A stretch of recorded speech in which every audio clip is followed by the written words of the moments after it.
Day 2 of the NFL Draft 2026 is in the books. And I got to say, from a fantasy football lens, the world that I live in, this is one of the most depressing NFL drafts I can remember. I don't even the guys who are going in round 2, going in round 3, not the most exciting.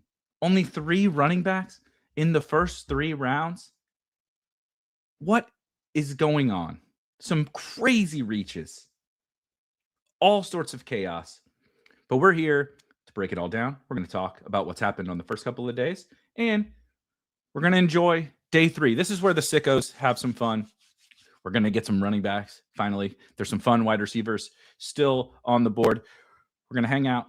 We're going to watch day 3, talk about this draft, and get prepped and ready for best ball launch tomorrow. Let's do it.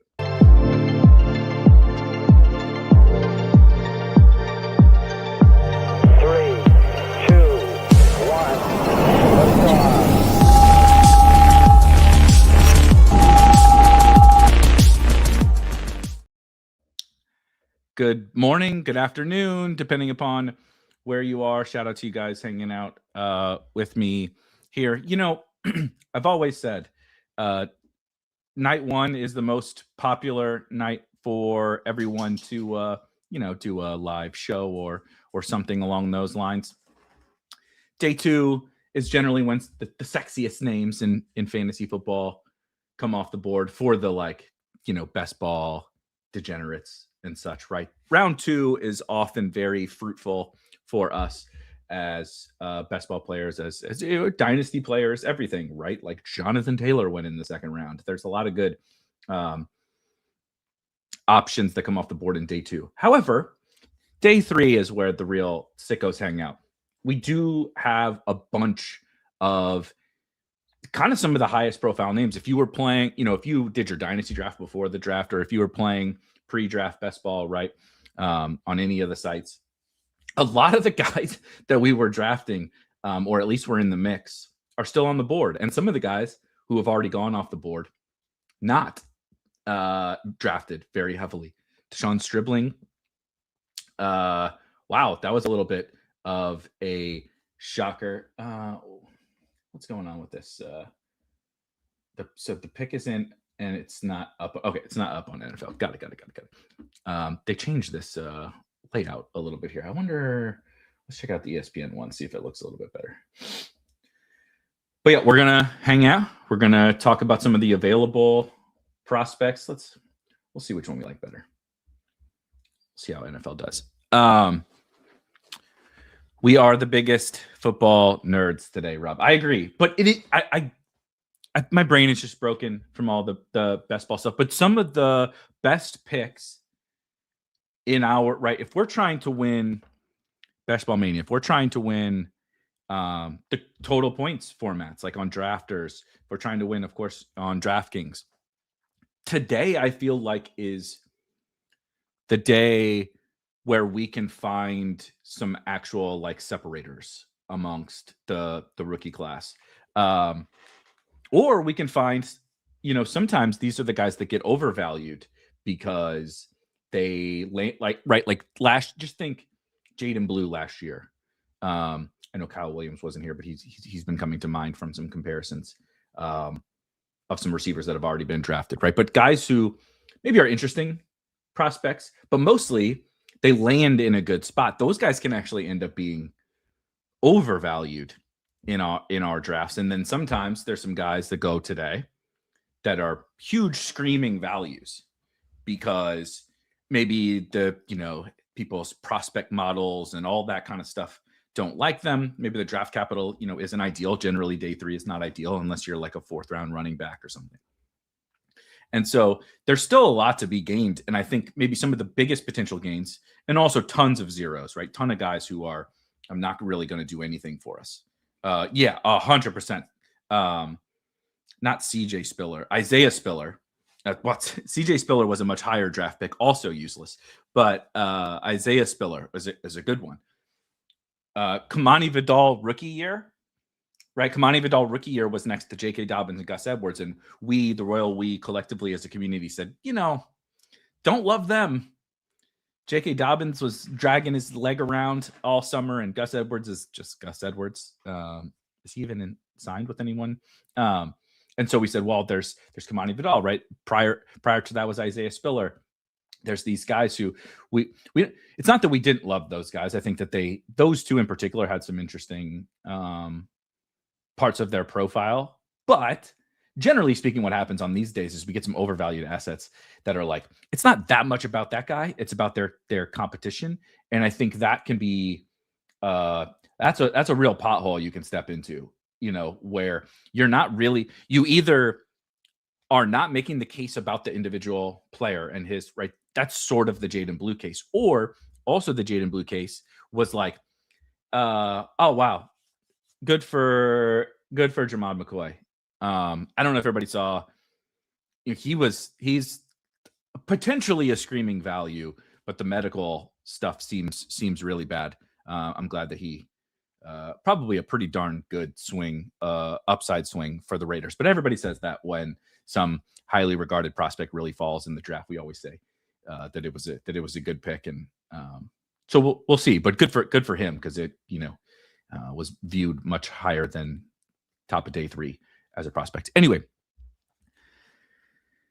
when like this today is about of course, landing spot matters. It's not that it doesn't matter, but the balance of landing spot and the prospect. And it's easy to fall in love with the landing spot and then sort of try to retrofit the prospect stuff. It's like, well, I certainly didn't love X player before the draft, but I like this landing spot. So I'm going to go try to find reasons to like this guy, type of stuff. And that's the thing I'm trying to be cautious of. We'll all probably fall into it a little bit, but today's fun. Today's fun for the sickos, right? This is, last year, if you're not familiar with Spike Week, I would say day 3, Kyle Monungai. He was round 7. I won't even still be on this on this stream by the time Kyle Monungai went up the board last year. And he was a guy that, certainly was not like my favorite prospect of all time, but I was higher on Kyle Monungai than the market. The NFL wasn't that high on him. He went in the 7th round, of course, but became a pretty big hit because all he had to do was beat out Roshan Johnson. Then you had the Ben Johnson effect, the upgraded offensive line. And so it sort of combined a bunch of things, and he never became expensive. So I think that's the perfect kind of guy for day 3 that we want. The kind of bad, more so than, the running back stuff can get funky. But like, I also think back to like Erik Beimfohr, who I'm not going to sit here and say that Beimfohr was a bad pick, and I definitely did not draft 0. But I do have regrets about Beimfohr when like he wasn't even the first wide receiver his own team selected in the draft, and there was a lot of red flags about his profile. But it was, well, he's going to get on the field. I don't think that's necessarily wrong process, but we've seen already he's been kicked to the curb. Right? They signed Wan'Dale Robinson. They drafted Carnell Tate 4th overall, and then brought back Calvin Ridley. So Erik Beimfohr is no more. And those guys, most of those guys don't hit. And I don't think it's necessarily wrong to take swings on those guys by any stretch of the imagination. But it's also good to be realistic about, like, look, at the end of the day, you have to be a certain level of good, particularly at wide receiver, to get on the field. Not only get on the field, he got on the field. He couldn't really earn targets or produce. And now he's gone. Right now now he needs like an injury and to get a lot better. Anyway, let's see. Shout out Marie. Yeah, shout out Kevin. Amen, Rob. Kevin says Kevin needs good spots for Adam Randall and Damon Claiborne. I'm not an Adam Randall guy, though I know some other people are. I get it. I am a Damon Claiborne guy. I've told people. So maybe my favorite game. I don't know. My favorite fantasy games are NBA playoff best ball, which is of course going on right now. And I think college football, March Madness best ball is pretty fun. But college football best ball on Underdog offers it. I'm really trying to get some of these other sites to offer it. That would be sweet. But Claiborne from Wake Forest, for anyone that doesn't know, was a 1st-round pick And I had a boatload of him. Part of it was because I loved him as a player, but also part of it was because some schedule stuff. He was in the ACC, which is weaker conference. You don't have to face Bama and Georgia, and whatever. Played like North Carolina and Duke and stuff in the fantasy playoffs. Shout out to week 15 is all that matters in college football, best ball. But Demond was a guy, and I think that there's a lot of upside in Claiborne. There's a lot of downside risk of like this guy just isn't it. I think I talked about this on the lab call on Wednesday, so not on one of the shows. So I'm not being as repetitive as I usually am. Claiborne strikes me as a guy. Bill Simmons is really freaking on one right now with a lot of horrible takes, but he said something on one of his recent pods that I thought was really good, where it's like we're in the highlight clip generation. A lot of us, I watch highlight tapes on YouTube. I think there's nothing wrong with it. I think everybody should, but it's just make sure you understand the context of highlight tapes. Like that is their best plays. It doesn't really encapsulate their full game. I don't think most people should go watch full, all 22. Like it's not really worth your time. However, Claiborne is the type of guy. Bill was making the comparison to like Caleb Wilson from North Carolina, who I'm also extremely high on. And I don't think the highlight tapes encapsulate all of it for him. But if you just watch Claiborne's highlights, his best play, right? Because those are your best plays. We pack your best plays into 10 minutes. And you watch it, you're like, holy fuck, this guy's like unbelievable. He's like baby Bijan or something. He's so quick. He's so electric. He makes big plays. He can grind out enough tough yards, even though he's not very big. He looks incredible in the highlight tapes. But there's a reason why he's going on day 3, because the highlight tapes are only the best plays. What about the worst plays? And what about the in-between plays? And that's where I think he needs to elevate. He needs to elevate as a pass catcher. He needs to elevate in pass protection. And he needs, if he wants to be like a workhorse running back and just to get on the field, he needs to get better at all the little stuff in terms of reading blocks and just sometimes taking what is given to you. Right. The patient, like, I don't think he's the most patient runner ever. Just little stuff like that. But Claiborne, I think with the God-given ability that he has a lot of upside, and he's definitely one that I'm watching here today. Hey, Duke was ACC champs. Duke was one of my highest. Darian Mensah, I believe, was my highest drafted quarterback in college football. Best ball last year. Unsurprisingly, we're 3 picks into, soon to be 4 picks into day 3, and still no more skill players. I think this is a great trend from Kevin. More tight ends drafted equals more 12 and 13 personnel equals McBride Bowers, even more valuable and benefits running backs. I think that's a totally strong takeaway. Here's what I would say, however. There's been a ton of data studies on this from people much smarter than myself. And that's what I do. That's what I do for like offensive line stuff and things that I don't have great expertise on, or frankly, I can just outsource to really smart people. From an efficiency perspective, from a target earning perspective, or just like target generation perspective, and an efficiency perspective for wide receivers, when there are fewer wide receivers on the field, the wide receivers who are on the field, right? So think your superstars. If we're playing more tight ends, that means, right, when the Cardinals were playing more why was Michael Wilson doing, not only was it because the Cardinals were throwing 50 times a game and they were down by 21 at halftime every game. Well, why was Michael Wilson doing more stuff? Well, the Cardinals were playing more 12 personnel. Elijah Higgins and Trey McBride are on the field more, less Greg Dortch. And they weren't throwing to, and the running backs weren't earning targets. So the wide receivers who are on the field are actually more valuable. Now, that's a slippery slope, right? Because you still have to be good enough to be that guy that's out there on the field. You still do have to earn targets over the tight ends, over the other wide receiver on the field. But more 12 and 13 personnel is generally overall at a high macro level for sure good for the running game and for the tight ends. But those what I think is the middle class of wide receiver is sort of dead.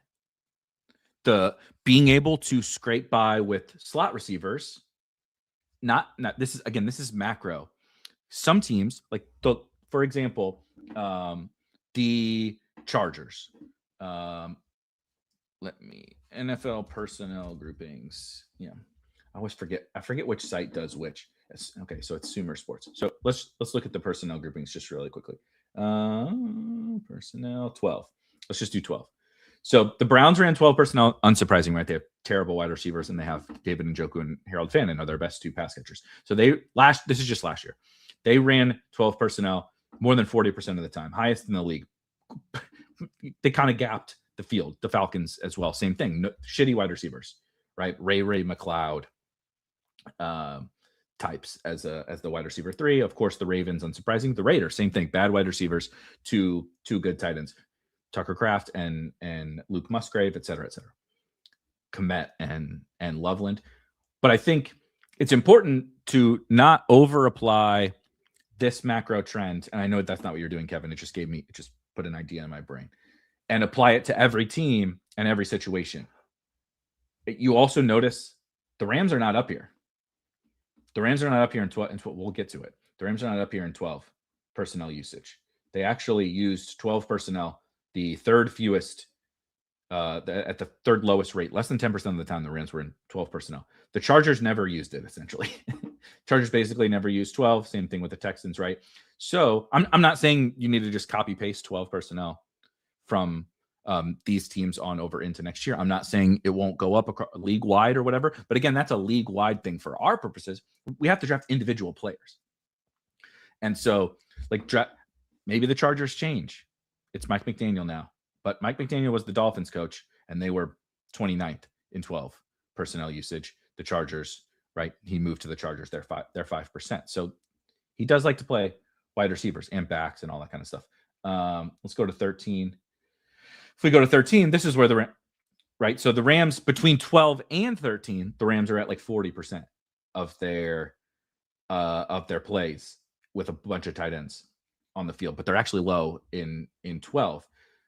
So what does that do? That's good for those tight ends, but that's really good for either Puka or Devontae are out there. They're earning targets at a higher rate in those personnel groupings.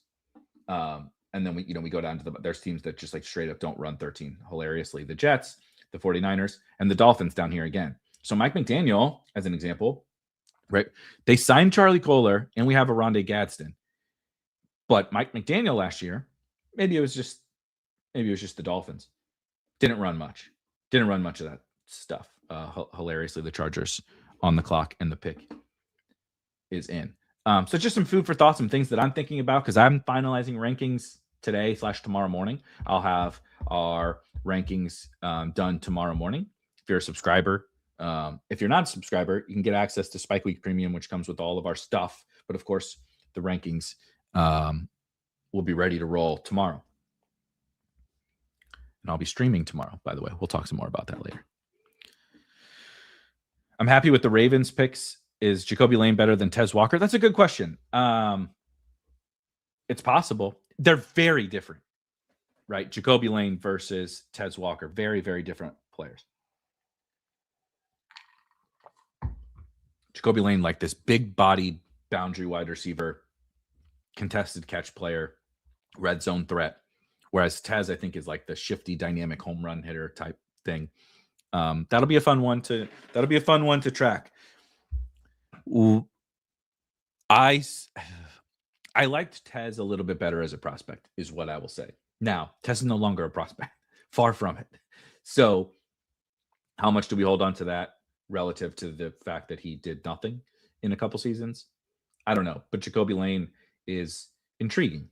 I don't think Jacoby Lane has like, whoa, this guy's a stud in his future. Oh, there's a fun one. Now we've got one. If that is the most Mike McDaniel's ass pick of all time. Brendan Thompson, Mississippi State to the Chargers. Interesting. What an absolute Mike McDaniel pick. One of the fastest human beings on planet Earth. Brendan Thompson, very small. Was not hoping for this for my boy Trey Harris, but if the Chargers are going to draft a wide receiver, I actually think this makes a ton of sense. QJ can stretch the field for sure, but Trey was kind of a field stretcher in college, but the Ole Miss stuff is a little bit unique. Is more of a kind of physical wide receiver, really good blocker, but just a bigger body, physical type player. And Brennan Thompson is the opposite of that. He's smaller than me, quite a bit faster than me, and I think will be used in like some fun sort of gadgety type ways. Didn't expect him to go off the board here for the Chargers.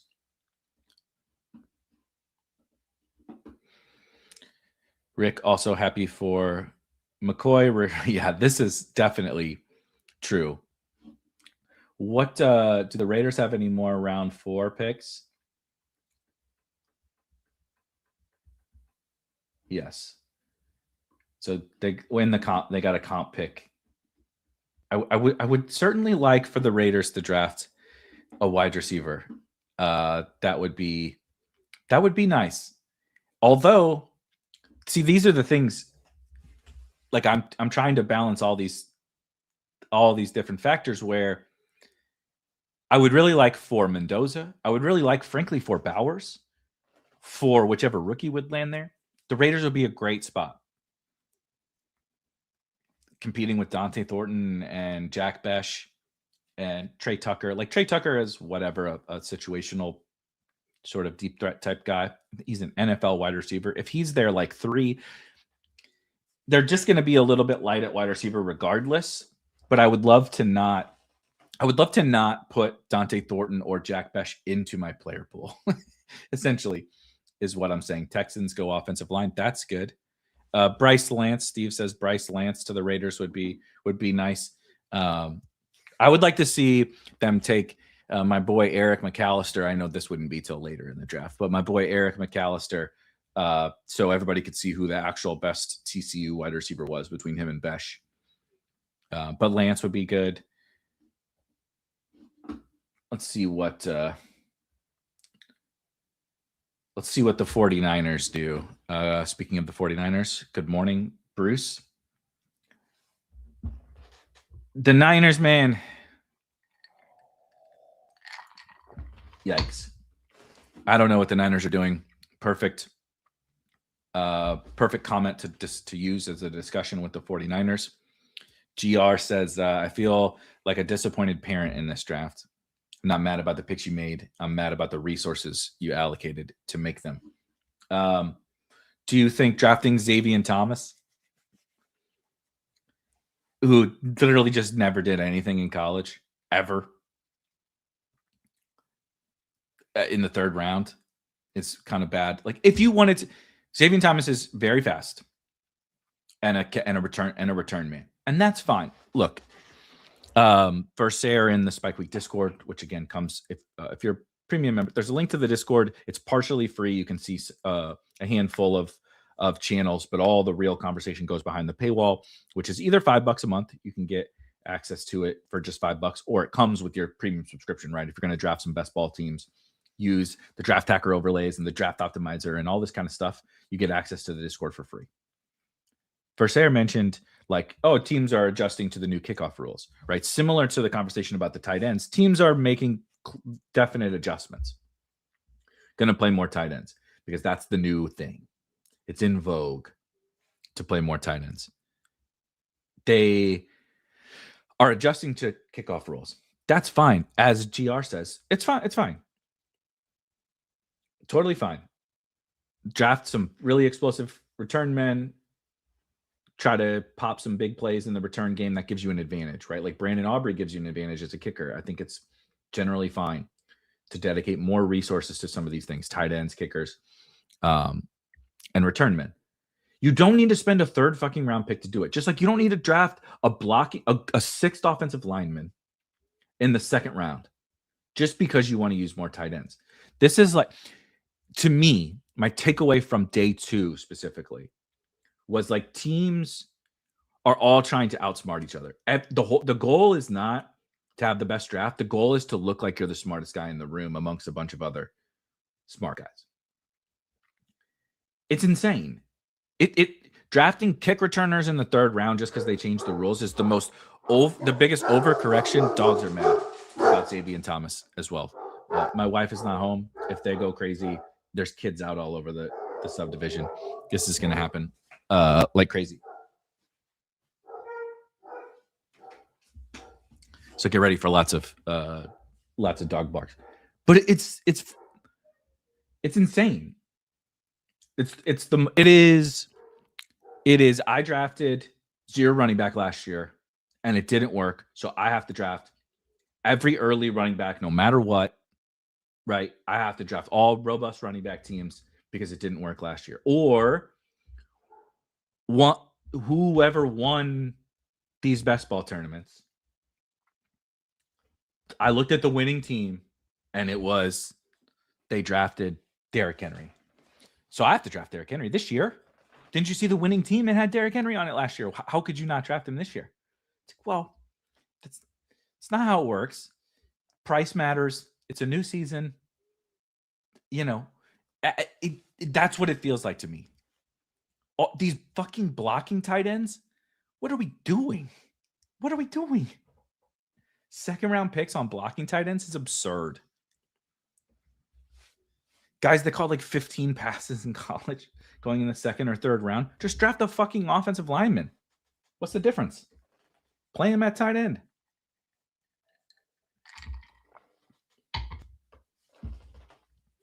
Yeah, between that and like the return stuff, I just feel like we're over-indexing. JJ Zachariason had a great tweet. JJ, oh, look at that. Hey, look at this. Hold on. Slew got Elijah Strong. No shit. Wow. JJ Zach posted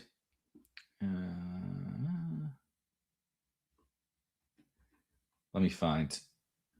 That was the 49ers. Here you go. Here's just one example. This is in his prospect guide, but he used he's using mock draft database for projected draft capital, generally speaking. This is what's happening. It's a bad draft, so everybody's just saying, fuck it. Whatever. We know better than everything else. The problem is, historically, these things are, this is bad. It's not that you'll never be right, but it's like, I'm a fan of, in best ball or fan, whatever, get your guys. I agree with going to get your guys, but it's within reason. I'm not taking, I love an 11th round pick. I'm taking him in the 4th, right? I love an 11th round pick. I'm taking him in the 10th because I just want to make sure I get him. And they're all the same, right? 10th round pick, 11th round pick, 12th round pick, 9th. It's all the same shit, right? It's like we use auction dollar stuff as a good, like they're all $1 players. So pick your favorite $1 player. Pick them first. Who cares? Or, oh no, we've all been in an auction draft and you spent $2 on a $1 player because you wanted to make sure you get him. Maybe you even spent $3, but you didn't spend 15. NFL teams are like spending 15. They're like, I really want this guy. He's a $1 player. We got to spend 15 to go get him. And so that's what happened with Stribling. That's what happened with Caleb Douglas. This guy's after pick 200, right? And those are just the skill. Those are just like the notable wide receivers. So those are just a couple of examples. It's not everything, but that's what I feel like this draft is doing. It's going to throw us into a fucking tizzy. Like starting tomorrow, normally there's some guys that go a little bit higher than you think and a little bit lower than you think. But in general, right? Oh, a guy was projected to go in the 2nd. Oh, he went in the 4th. Or like, oh no, man, what a fall, right? You get Shador, like set aside Shador. Like, oh, he was projected right. So like Emmett Johnson in a lot of mock drafts. Oh, we'll talk about Jonah. Oh my, Interesting. Emmett Johnson, right, was a guy who were like a lot of mocks had him like third round, but some had him fourth, some had him fifth. So if he goes in the fifth, is it lower than consensus? Sure, but whatever. It's close enough. Right, Jonah Coleman goes off the board right now in the fourth round to the Denver Broncos. I'm a little surprised, but I shouldn't be surprised by Sean Payton. Got Dobbins back, drafted RJ Harvey in the second last year. Now we draft Jonah Coleman in the fourth. Three very different players, by the way. So this is such a Sean Payton pick. Jonah Coleman does reek of the guy that Sean Payton's gonna like. It's no nonsense. He can be that Chris Ivory to I feel like I'm being a little disrespectful to Chris Ivory, but he can be that Chris Ivory. He can be that something like that, but it ain't going to be out of the gates. So this is sort of the thing that I'm every time one of these picks happens or a guy falls further, you're constantly trying to think like, how much do I even care about this guy for best ball purposes this year? If we want to talk dynasty stuff, sure. I'm not a dynasty expert. I'm happy to discuss it. But for best ball drafts this year, for your redraft league this year, there are so few rookies that are mattering because the teams that did historically, right, the Striblings of the world, first of all, it's not, I mean, other than the 49ers are good, Stribling is at the absolute best, the wide receiver 4. We'll talk about the 49ers. The historical track record of being bad drafters, drafting reaches, drafting, JJ talked about that too. Like basically every running back the Niners have drafted for years, and they always draft a running back, is a reach. Outside of Jordan James was not a reach based upon, again, like the mock draft data. And it's not that the mock draft stuff is always right, but it's directionally accurate. And so going against the grain and saying, I'm going to pay $6 for the $1 player. The more you do that, the worse it is. And so that's what they're doing. And so we're getting these bad landing spots. Like, I mean, the Broncos are not a bad landing spot overall. It's a fine offense. It's a Sean Payton offense. But like all these rookies that are going in the top 4 rounds are landing in spots where like, what even is the path to 2 injuries? Do we need 2 injuries for Jonah Coleman to be a thing? And then how good is he really? I think, the chat is discussing here. I don't really like Jonah Coleman too much, but if he's completely free, this is absolutely what can happen. If everything shakes out, how I like to view running back, specifically running back prospects, is like if everything shakes out in their way and they're not bad, they don't need to be stars, and they're not bad, can they kind of consolidate a backfield to them, right? If Peyton decides RJ Harvey is not him, maybe he already has. Peyton decides RJ Harvey is not him, and J.K. Dobbins continues to be J.K. Dobbins where he's banged up and everything. Can Jonah Coleman consolidate the majority of a backfield? Does he have that skill set? And I do think so. And it's not going to be super pretty, but it's a little Cam Scatterbury. He doesn't, he's not as crazy and it's not as sexy, I guess, as Cam Scatterbury, but that's sort of what it feels like to me. But with better competition than Tyrone Tracy and Devin Singletary, for sure. So like he'll be in I do a top 250 for every site. He'll be in my top 250 for sure. Coleman replaces Jaleel or Bidet for sure.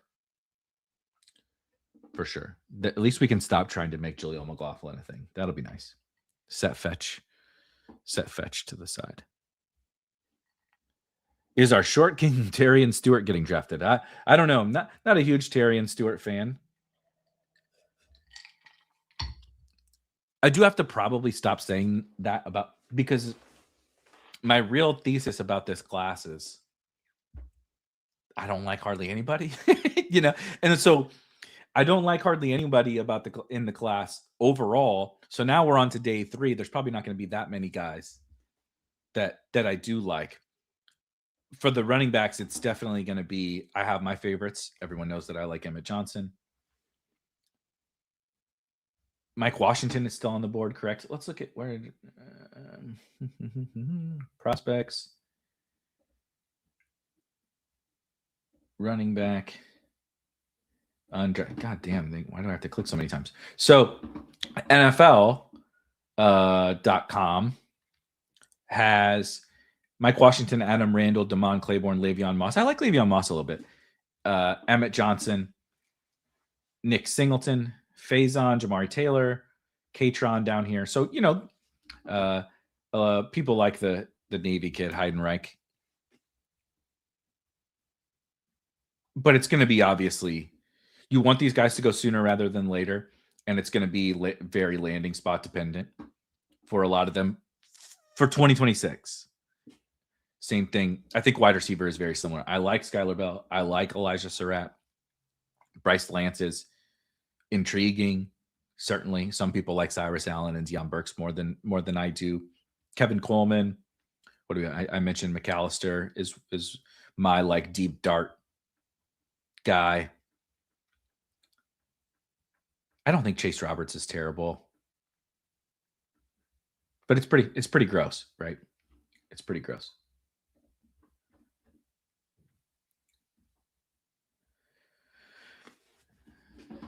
Let's see. It would be hilarious if the 24-year-old 5'5" running back gets there. Yes, it would. It would be pretty fitting for this draft, if we're being completely honest. It would be pretty fitting for this draft. Yeah, Sean Payton is not at all interested in age models, for sure. I don't mean like Leonardo DiCaprio. I mean like a statistical model that cares about age. Jonah Coleman is the Kyron of 2026. That's so disrespectful. Like, Kyron has become overrated in NFL circles, but that's so disrespectful. Did the Cowboys just trade up? Is that what just happened? It just changed. I wasn't paying close attention. But come on. Don't be disrespectful to my boy Kyron. If you search twitter.com and like Erik Beimfohr, Kyron Williams, you will see my affinity for Kyron Williams as a prospect out of Notre Dame. And I promise you it isn't just because he's from St. Louis. I promise. With how bad every consensus this running back class is, how will you be evaluating running backs besides Love, since there's a delta between the class to an average class? This is a great question. If we'll sit here and hang out and talk for multiple hours and enjoy the draft. If there's one thing, I think this is about the class overall. It applies to running backs more than wide receivers, but I think it applies to the whole class. Outside of the very tippy top guys, wherever you want to draw that line for wide receiver is fine. I think there's 2 tight ends it applies to. I think there's 1 quarterback it applies to, and I think 4, 5, 6 wide receivers, whatever. Specifically the top 3, but I like Omar and whatever. KC is fine. My approach to this rookie class is going to be this is going to be the most unique strategy for this summer that I've ever had in best ball.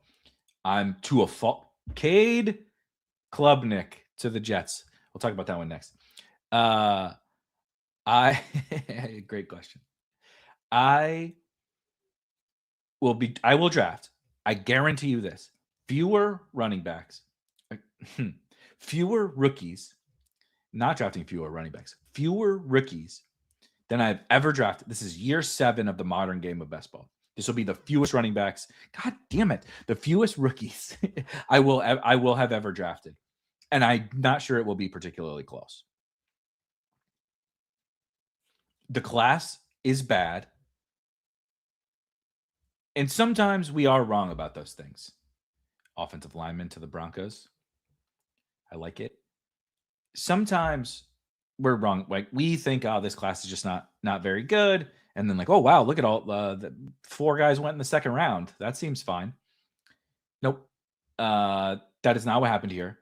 And then, so the class is bad. Everyone agrees the class is bad. The NFL agrees the class is bad, especially at running back. I think it's fair to say the class is bad. We don't have to argue about that anymore. But even then, this is Kalen Black. What the fuck? And the wide receivers, the 49ers picks, Xavier Thomas, that kind of stuff. We all agree the class is bad. And then even the guys who got draft capital, which is something we can sort of lean on when like, I don't really love that guy, but the landing spot is fine. And he went in the second round. Do I really need to fade that?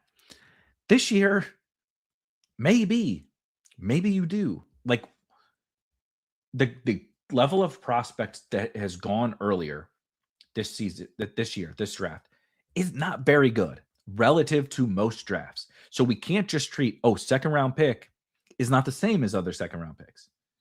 And even then, the landing spots have been so bad. The landing spots have been brutal for most. Like Stribling goes at the top of the second round. He's a massive reach by any metric. He's at best wide receiver 4 on his own team as a rookie. I don't think he's a particularly good prospect.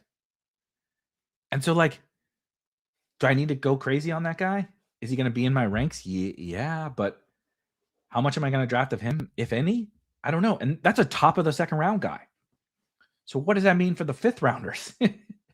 And so if there's one takeaway I have, it's I'm going to be light the rookie class, which is a funny thing to say when you're like talking about, you're spending the entire time talking about rookies.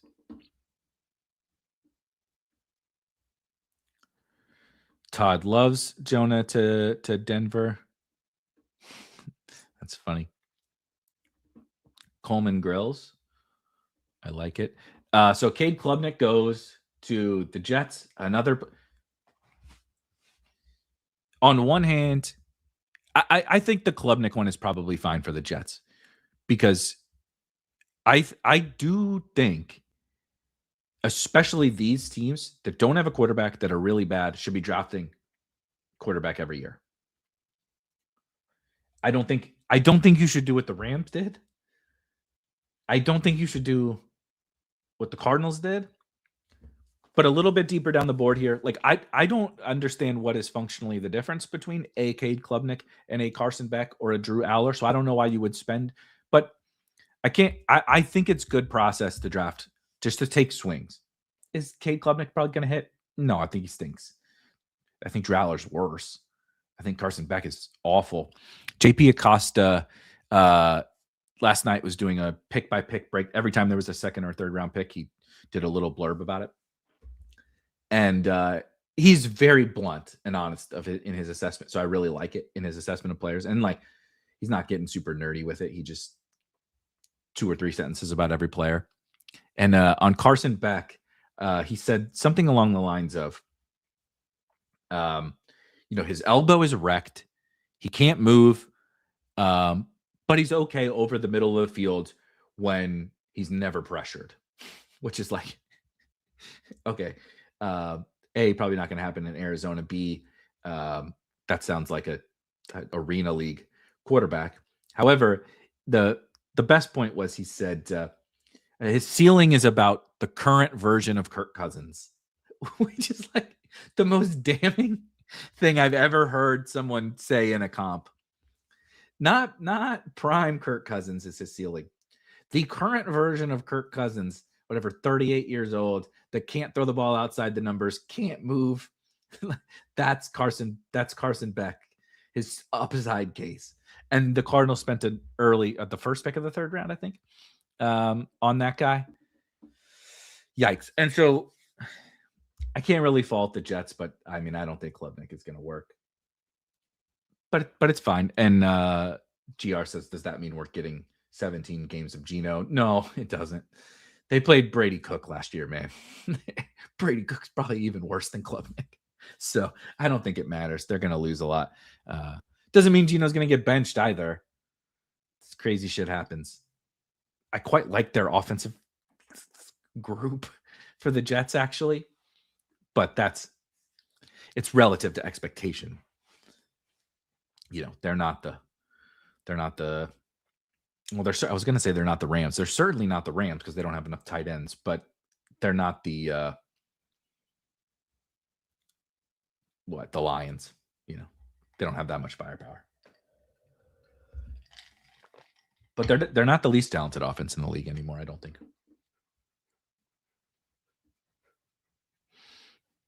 Do we think a rando can beat out Judkins if the Rams grab a running back? No, I don't think so. It sounds like Judkins is a little healthier than maybe we thought. To start the draft cycle in February, March, April, early April.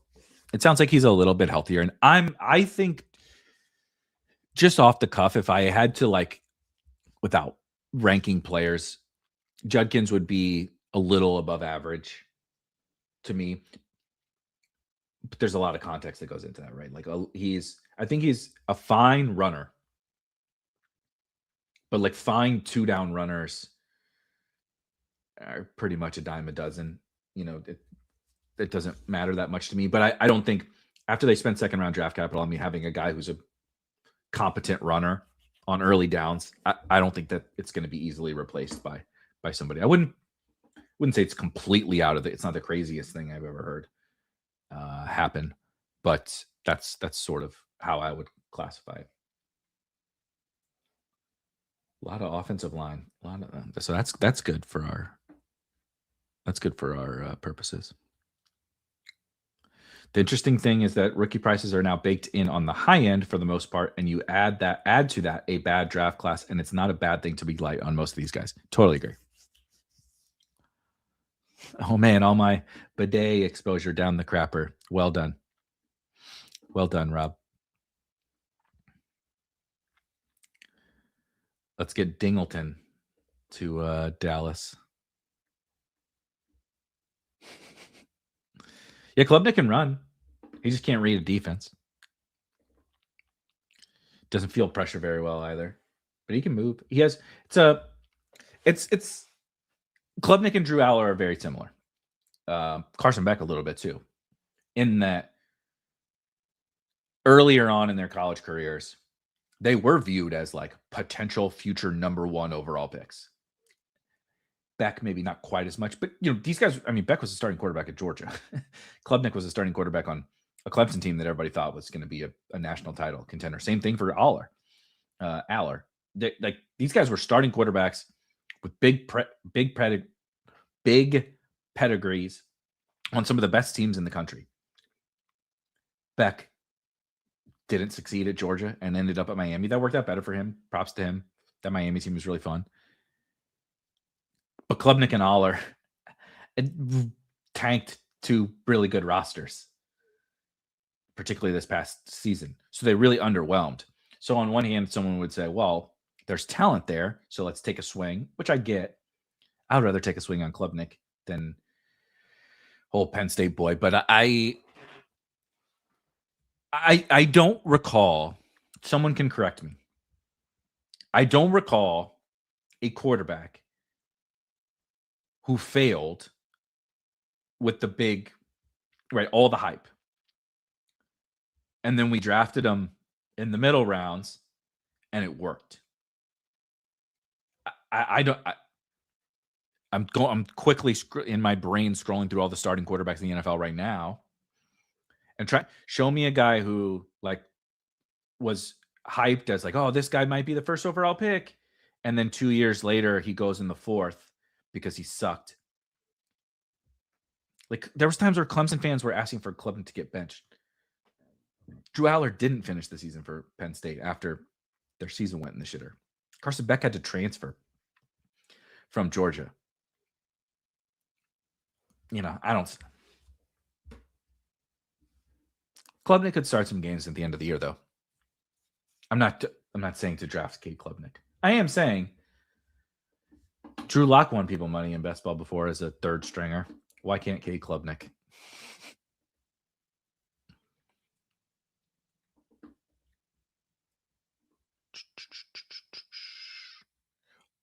Oh. Oh. Oh. Oh. Oh. Elijah Surratt to the Ravens.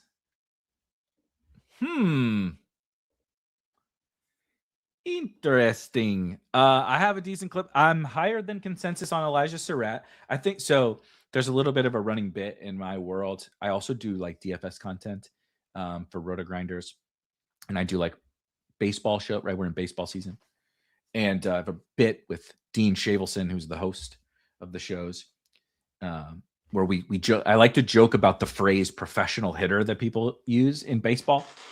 I'm like, what the fuck does that even mean? It's really like a sort of a backhanded dig. Is that the phrase? It's a dig. It's a shot at somebody. It's like they're actually like a fine baseball player, but they're boring as hell. They don't hit for power. They don't. It's not sexy, but they're a professional hitter.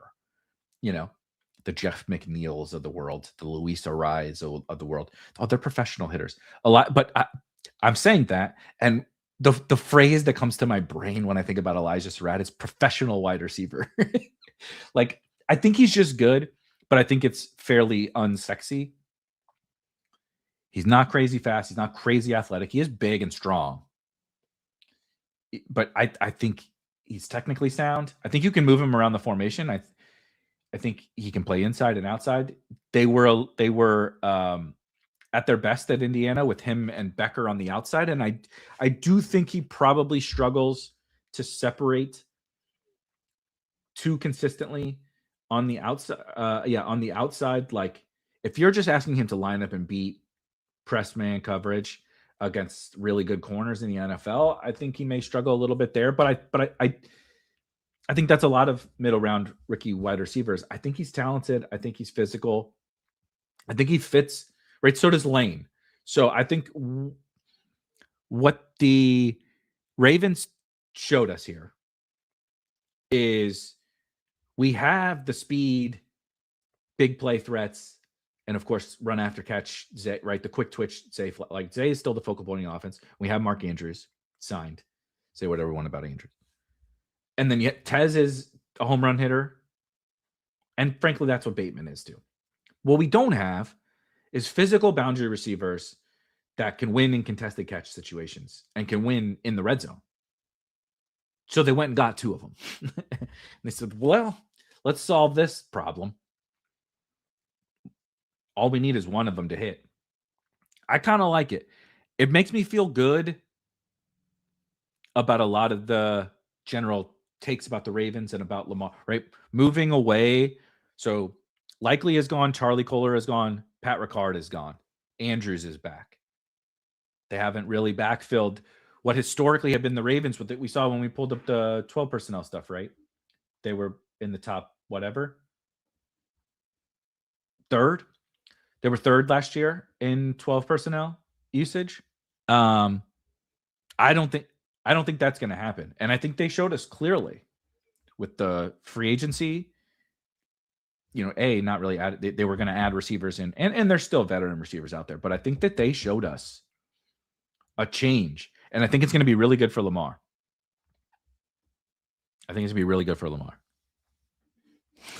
Ravens are playing best ball.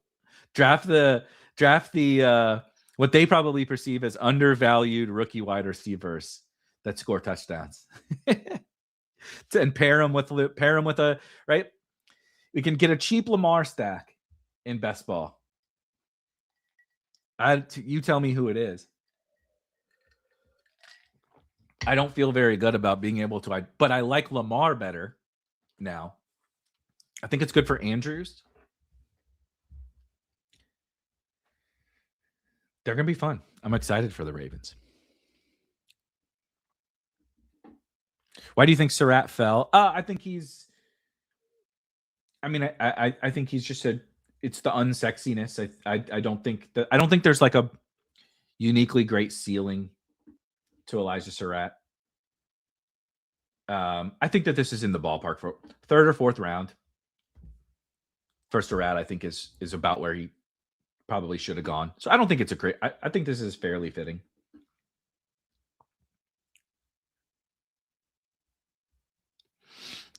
I think the Klubnik pick is good just by virtue of being the cheapest of the quarterbacks taking. I just still think. See that's it. That's really my general take on quarterback overall. Shout out Rodney, our resident Ravens fan. I like it. I like it. I think it's smart. Shift a little bit away from the tight end stuff to a little bit more modern offense, which is funny because, but again, if ever there's something to be said, the Ravens were well out ahead of all the tight end stuff, right? Likely Andrews, Kohler, Ricard, all these fuckers for all these years. Another offensive lineman for the Chargers. God damn, the Chargers are going to rock. And now, as everyone else shifts, right? Defenses are changing. There's some good conversation again in the Discord this morning, again in the channels behind the paywall, about defenses making some shifts. Right? We keep doing this. 12 personnel, tight end, 12 personnel, 13 personnel, run the ball. There's no more explosive plays. And while all that is true, defenses are starting to adjust too. What you're seeing is a good chunk of defenses starting to shift more to 3-4 defenses. A 3-4 defense is a better, generally speaking, run-stopping defense and can be more physical than a 4-3 defense, right? Because effectively you have 5 defensive linemen on the field plus 2 linebackers, as opposed to 4 defensive linemen and then three like hybrid linebacker safeties. Because your outside backers in their 3-4, right, are more like edges. And the 3 down linemen are more like all, a nose and 2 tackles. They call it, their ends in a 3-4 alignment. But you can stop the run a little bit better. You can be more physical. You can counteract the 12 personnel and 13 personnel stuff better in a 3-4 defense than you can in a 4-3 defense. Anybody that plays Madden probably knows this as well, which is why I don't play that 3-4 bullshit. I play safety. I play as the safety in Madden, and I fuck shit up. I don't need extra defensive linemen. But the Ravens are making what I think is now we'll see. It's April, right? It's April 25th. What I think they're doing is zigging when everyone else is zagging. We already did the tight end stuff. Now defenses are finally starting to react to this. How do we now how do we react? How do we counter? Right? We punched. The league followed us and started punching with us. Defenses just sat there in the corner and fucking took a barrage of haymakers for 3 years. But now everybody else is still trying to throw those haymakers while the defense is counterpunching. Now what do we do? And I think that that's what they're doing. They're going to, the defense is going to start to change. Now we're going to get back to, right? We already have our speed guys. We have Lamar. We can still run the ball with Derrick Henry. But now let's get some physical boundary wide receivers to go with Zay and Bateman and Tez, and Andrews pairs well with Likely. I like it. I think it's brilliant. Will Lane or Surratt be any good? We'll see. It's a 3rd and a 4th round pick, but still, I think it's sharp. Between my Lane and Surratt bags, I'll have to check how many of my naked Lamar teams just became stacks. You really do love to see it. I would almost guarantee. Let's see. I think I've sent over. I didn't do a ton of pre-draft stuff. Now I'm really excited for I have 14 big board teams. Let's see. Let's just do all. I have not sent over all my teams. Okay. Let's do Lamar. Lamar and Surratt. Haha. We have a big board. Lamar. Fucking RJ Harvey and Emmett. Tyjae. Braylon. Jordan Mason, so far so good. Ray Davis, fine. Taj Brooks, fine. Devin Neal. Wah, wah, wah. AJ Brown. Oh, gosh. JSN, AJ Brown, Alec Pierce, Ricky Pearsall, Surratt. Okay. Oh, look at that. I'll take that. Dobbs, Vele, Matt, Jalen Knoll, fine. Brock Bowers, Isaiah Likely. Okay, I'm cool with this team. Not the best, especially RJ Harvey. But thank you for asking or mentioning that. This is something you can do in our Draft IQ tool here at Spike Week. Under tools, if you send all your teams over, right? We have a million tools, but we have Draft IQ here that you can see all your, right? Like search all your teams and be like, it's the NFL draft. I want to see if I have Lamar Surratt teams. I didn't take much Jacoby Lane, so I highly doubt I have Lamar Jacoby Lane. No, let's see. Yeah, 2 Jacoby Lane teams. A JT, Ken Walker, Scattaboo. Oh, Scattaboo, we're surviving. The Dart Scattaboo Neighbors team. Oh, yeah, little robust running back action. Herbert, Jordan Tyson, let's go. Diggs, let's just ignore the Diggs pick. Ryan Flanoy surviving. Lane, Brazel, Sadiq Likely. Ooh, Michael Trigg. Yikes. What's my other Lane team here? Both Jacoby Lane teams have Ken Walker on them. Javante and Monungai. So Jacoby Lane is tied to Monungai and Ken Walker for me. Malik Willis. Okay. Dobbins. It's okay. Woody Marks and Emmett. No, Emmett's not on the other team. Emmett was on the Surratt team. Claiborne. There's Claiborne. Emmanuel Wilson. Jaden Blue. JSN. CeeDee Lamb. What is this? This is not real, is it? Holy shit. How can this be possible? No, this is not right. So, Hack, we got something going on. Hacker, we got something going on with my team there. Let's see. Any more? No skill guys as of yet.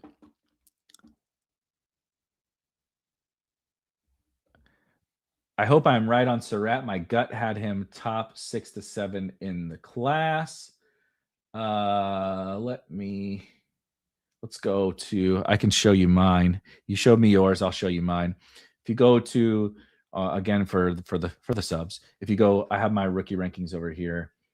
Tyson, Lemon, Tate, Boston, Omar, and then Surratt, and then Chris Bell. So you see where my head was at the rookie wide receiver position. Tyson, Lemon, Tate, Boston, Cooper, Surratt. So I also have him top 6 to 7 in the class. I do have, here's my rookie running backs, which all this stuff you can see in the Spike Week tools. Emmett number 2 amongst running backs, Price 3, Jonah 4. So I like to joke about Jonah being fat, and he is. But okay, pause. One second. 1 second.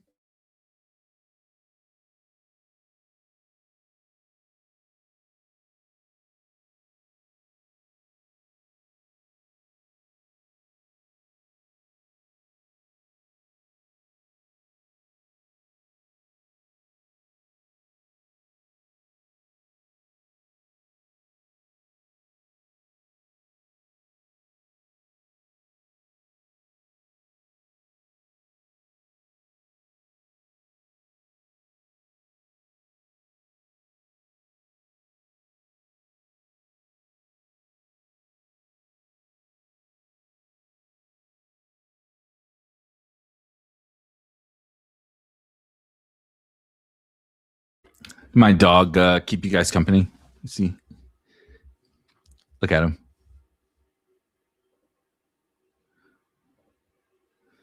Look at this guy, Griffey.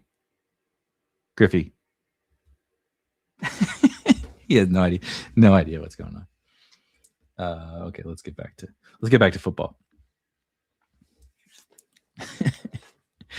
Let's see. Emmett would be fun on the Packers. Somebody else said it would be fun on the Cowboys.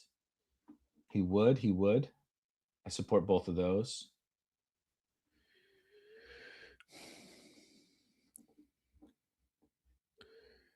Trace, yeah.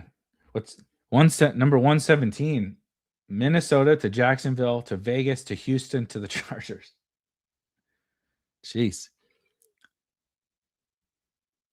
Is Green Bay a good spot for Mike Washington? I obviously they didn't take him here. Caden Wetgen.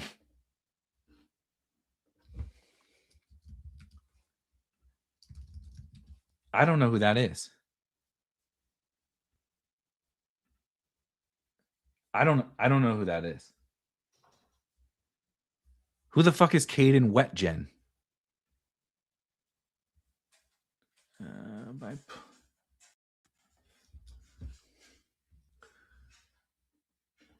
Who? What is a Wetgen? I mean, it's an Iowa wide receiver, so I'm not that shocked. I don't know. Oh God. Oh God. Oh no. Does he kick or something? Yeah, is he a return man?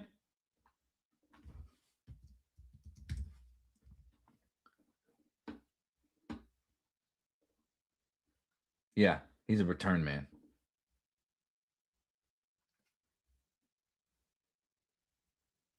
Led the conference in kick returns, kick return yardage, punt returns, and punt return yard. Okay, so he's a good returner.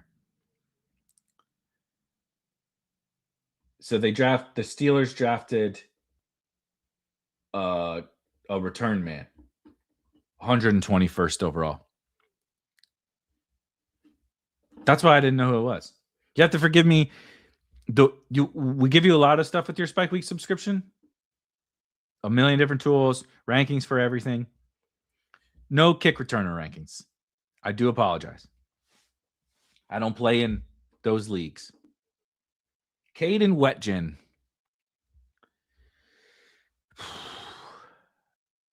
Yeah, this is. I know we talked about it before. I mean, this is just silly. You don't need to. There's nothing wrong with spending some assets on some of these changing dynamics. Oh, we're overspent. There's a good wide receiver is still worth so much. This is like we make fun of the like positional value stuff with running backs, right? Like I love Jeremiah Love. I'm wholly biased. I admit it. He's going to be awesome in the NFL. There's no question. However, I would not take him third overall because the value is just not there. The Cardinals are not good enough. The Cardinals don't need a running back. You draft best player available, but best player available needs to factor in positional value. And it's not there. In my opinion, it was foolish for them to draft Jeremiah Love at third overall. And that doesn't mean that Jeremiah Love's not going to be fucking awesome. He is. Caden Wetchen could be an elite returner. But that's a results thing. It doesn't matter. It doesn't matter even if he's great at that job. The job is not valuable enough because you can find guys off the scrap heap to be at least solid return men. They're fucking everywhere. All these guys return kicks their whole lives. You put the best player on every team you're on to return kicks. Ay. Right. And this is the thing. The higher you take these guys, now fourth round pick is very different from Jeremiah Love going third overall. But the higher you take them, the more you pay them and the longer you pay them. And the costlier it is to cut them if you have to cut them. Jeremiah Love is now the highest paid running back of all time in terms of guaranteed dollars. So before he took us, and you know he's going to be good, but before he took a step on the field, he's the highest paid running back in the history of football in terms of guaranteed dollars. So that's why the cost matters. Bingo. Couldn't say it better. Longhorn says, I heard someone say Jeremiah Love might be the best player in the draft and also the worst pick. And I think that's pretty accurate. Could not possibly agree more.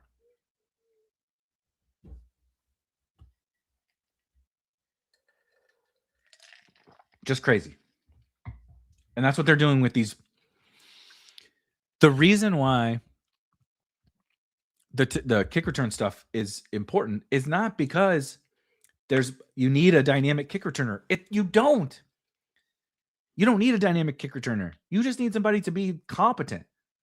Same thing with the tight end stuff. The reason people are overcorrect, again, this is like from a fantasy football sense, from a best ball sense. It's like when someone says, well, 3 quarterbacks won, so I have to draft. I always have to draft 3 quarterbacks. It doesn't matter the context of my team. Right? It's like, oh, we think 12 personnel and 13 personnel is better. So I need to draft tight ends that allow me to play 12 personnel and 13 personnel more without thinking about the types of tight, right? If you're and the cost that you're spending on that. If you draft a second round pick on a tight end who is a glorified offensive lineman, that is a shit pick, even though 12 and 13 personnel are better and you want to run more of that. It's like you're missing the point of what makes 12 and 13 personnel powerful by overspending on the wrong kind of asset, right? It's like, Rick is out ahead. Rick is on Twitter. Rick is unable to avoid the leaks. We avoid the leaks around here. We watch the official feed, which is still ahead of the TV feed. We watch the official feed. We avoid all the leaks on social media. Take it to another channel if you're doom scrolling and leaking the picks. I'm kidding. Mike Washington to Vegas. Don't love that, but they probably just said straight up best player available, and they think it's Mike Washington. Tough scene for the pre-draft Mike Washington steam.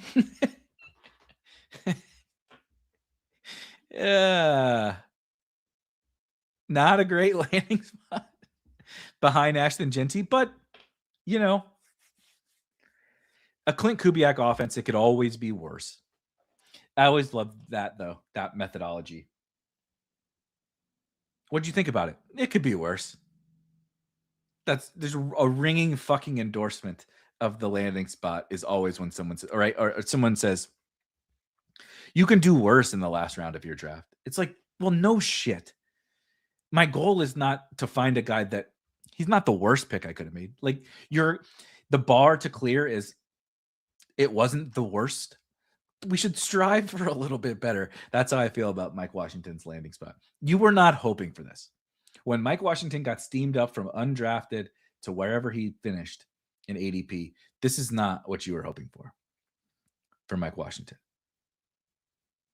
That being said, if something happens to Ashton Jeanty, things could get pretty fun in a Clint Kubiak offense for someone as explosive as Mike Washington.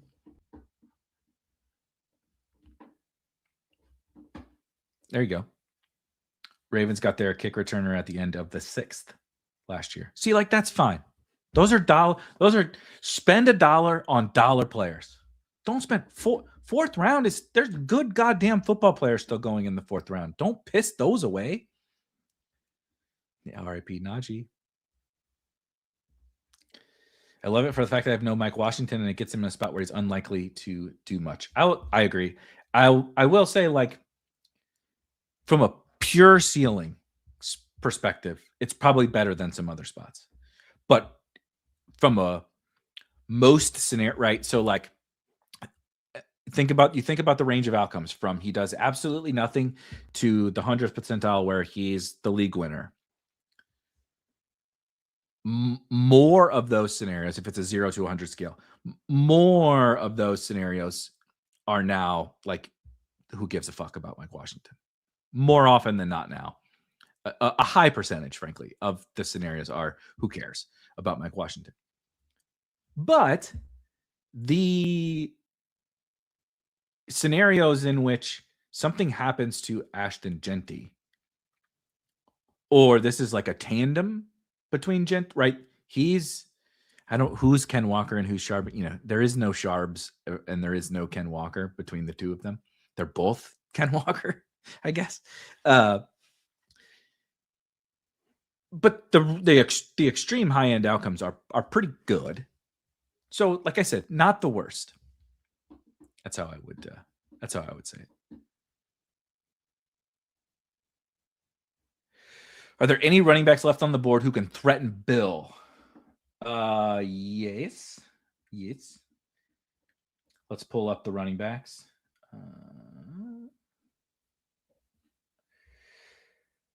I would say the top 5 here. Adam Randall. Everybody seems to like Adam Randall a lot better than I do. Maybe my brain can't fathom the converted wide receiver. Like Adam Randall was a wide receiver in college and then converted to running back for his final season. It's the Tyrone Tracy thing. And I was wrong about Tyrone Tracy. So maybe I'm just wrong about that archetype. That's very, very possible. But I also didn't think Adam Randall was all that good at Clemson. But anyway, Randall, Claiborne, Moss, Emmett, Nick Singleton. Some people would say Katron. So I still think that there's 5 or 6, let's call it 5 or 6 backs that could threaten Ooh.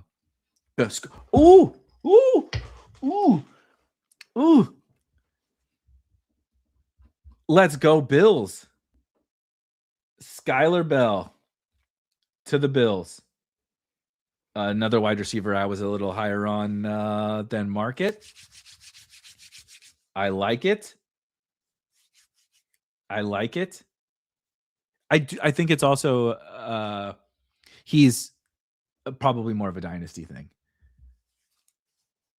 But I think you can mask some of Skylar Bell's flaws in this offense, and attaching him to Josh Allen. Let's go. Now, he's the wide receiver 4 at best, and he's probably just a Shakir backup, which is less than ideal for this season. But I like it. I think he's good. Good football player. He was incredible at UConn. But still, being incredible at UConn, pretty awesome. This is definitely true, but I think he can do more. Let's pull up Skylar. So, like you see the ADOT came down to 8.3 this year in the breakout season, but career over 11, 14.2. Like he can do the stuff. He played out wide, so I'm definitely short selling him as a boundary wide receiver. I do think he's at his best in the slot in the NFL, but good yak player. I mean, 3.13 yards per out run, man, is impressive. Like I said, 36% in the slot, so he moved all over the place. Does not really drop passes. Contested catch a little bit better than you would expect for his size, and he's 6 foot 185. But I think Skylar Bell can play. If Skylar Bell takes Keon's job, would I be shocked? Nah. I know they love Keon again for the 3rd offseason in a row. They love Keon, but wouldn't be surprised.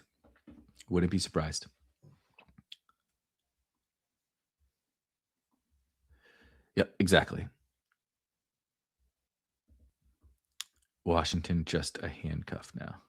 Rachaad White is a massive winner right now. Totally. Rachaad White, biggest winners at this moment from a fantasy sense, gotta be Rachaad, Bill, Pollard, Spears, Scatterboot, Tracy. Right? The backfields that we spent months. What if What if Jeremiah Love lands there? Can't draft them. They're going to take Love. Chuba, Jonathan Brooks. I would add Chuba and Jonathan Brooks are nice winners because of what the Panthers did. Did somebody just go? No. Because, oh, great. The 49ers back on the clock. They'll probably take a fucking punter. Let's see. Teams. Carolina has gone offensive tackle plus Brazel, and they're soon to be up here in the fourth. So more offensive line help. Awesome. The offensive line was already a good run blocking unit. Last year, we had another offensive lineman for the Panthers. And then, we'll say whatever we want about Chris Brazel. Boom bust, but a boom bust, like field stretching guy. So there's a bunch of backfields that are, exactly. There's a bunch of backfields that are big winners. And I would classify Chuba in there for sure. But for the Panthers, not only because they didn't draft the running back, but because they continued to bolster the offensive line as well and bolster wide receiver too.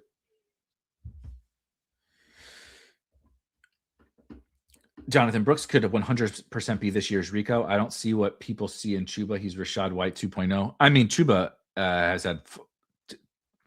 Do we just forget what happened 2 years ago with Chuba Hubbard? He's a totally solid NFL running back. They trust him. They paid him. I like Brooks too, but I'm something that I used to do that I think was a mistake was feel like I had to take a stance on those backfields like that. Like I can't draft Chuba. He's just a mid-back talent-wise. That's fine. So's Josh Jacobs. Like I don't need a superstar talent. Running backs are not necessary to score fantasy points. I don't want to overpay for mid talents that are going really highly just because of projectable volume.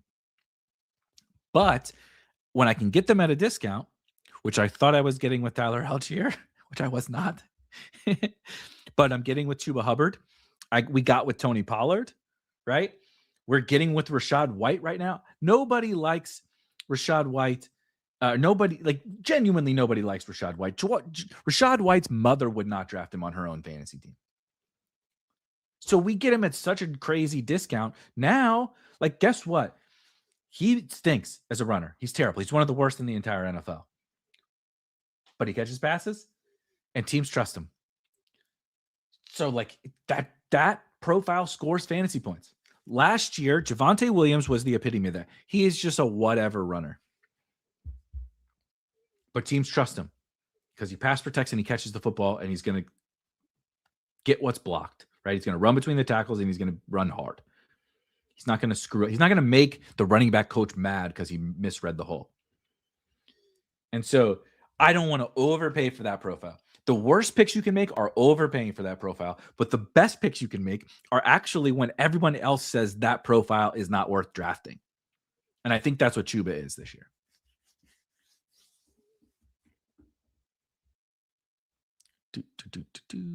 This is also a great point. I'm going to draft a bunch of Jonathan Brooks. Full transparency. But there's also a scenario in which Brooks is just not healthy. I don't think Rico Dowdle is a special back either. No one does. That's why the Cowboys, he had a good season for the Cowboys. The Cowboys let him go. He had a good season for the Panthers. The Panthers let him go. Because Rico Dowdle is just whatever too. Opportunity, you have to have a certain level of talent, right? But what does that even mean? Level of talent is up for debate, especially situation by situation. What you need to produce on a Josh Allen offense is different than what you need to produce on the Browns or whatever. But it really is an opportunity thing. And so playing that market game, right? 2 years ago, the Panthers one is a perfect example. 2 years ago, I drafted the shit out of Chuba Hubbard because he was a 14th round pick, and everybody said, well, he was off of a bad season, and they drafted Jonathan Brooks. So everybody, it's Jonathan Brooks time, and it's over for Chuba. Chuba himself, by the way, go look at Chuba's college before his senior season. He had one of the sicker college running back seasons like ever at Oklahoma State in his second to last year. But I don't think Chuba's like super special. Definitely not super special. I think Chuba's like a mediocre back as well. But the market threw him to the curb and said, it's over. It's Jonathan Brooks' time. Betting that the market was wrong about that and just betting on the like boring, dependable veteran can be a huge, huge, huge hit. And Chuba was a huge hit that year. Then the next year, the market says, oh, it's Chuba Hubbard's backfield. Fuck that Rico Dowdle guy. Right? Now, that's when you don't take Chuba and you bet on Rico Dowdle. Is like, that's sort of how I like to think about those backfields.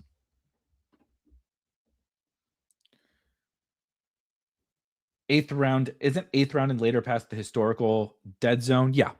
Mm-hmm. Oh, nailed it. Pass protection is like plus minus, defensive plus minus. If you're a liability, you won't see this thing. I don't know if anybody's watching the NBA playoffs.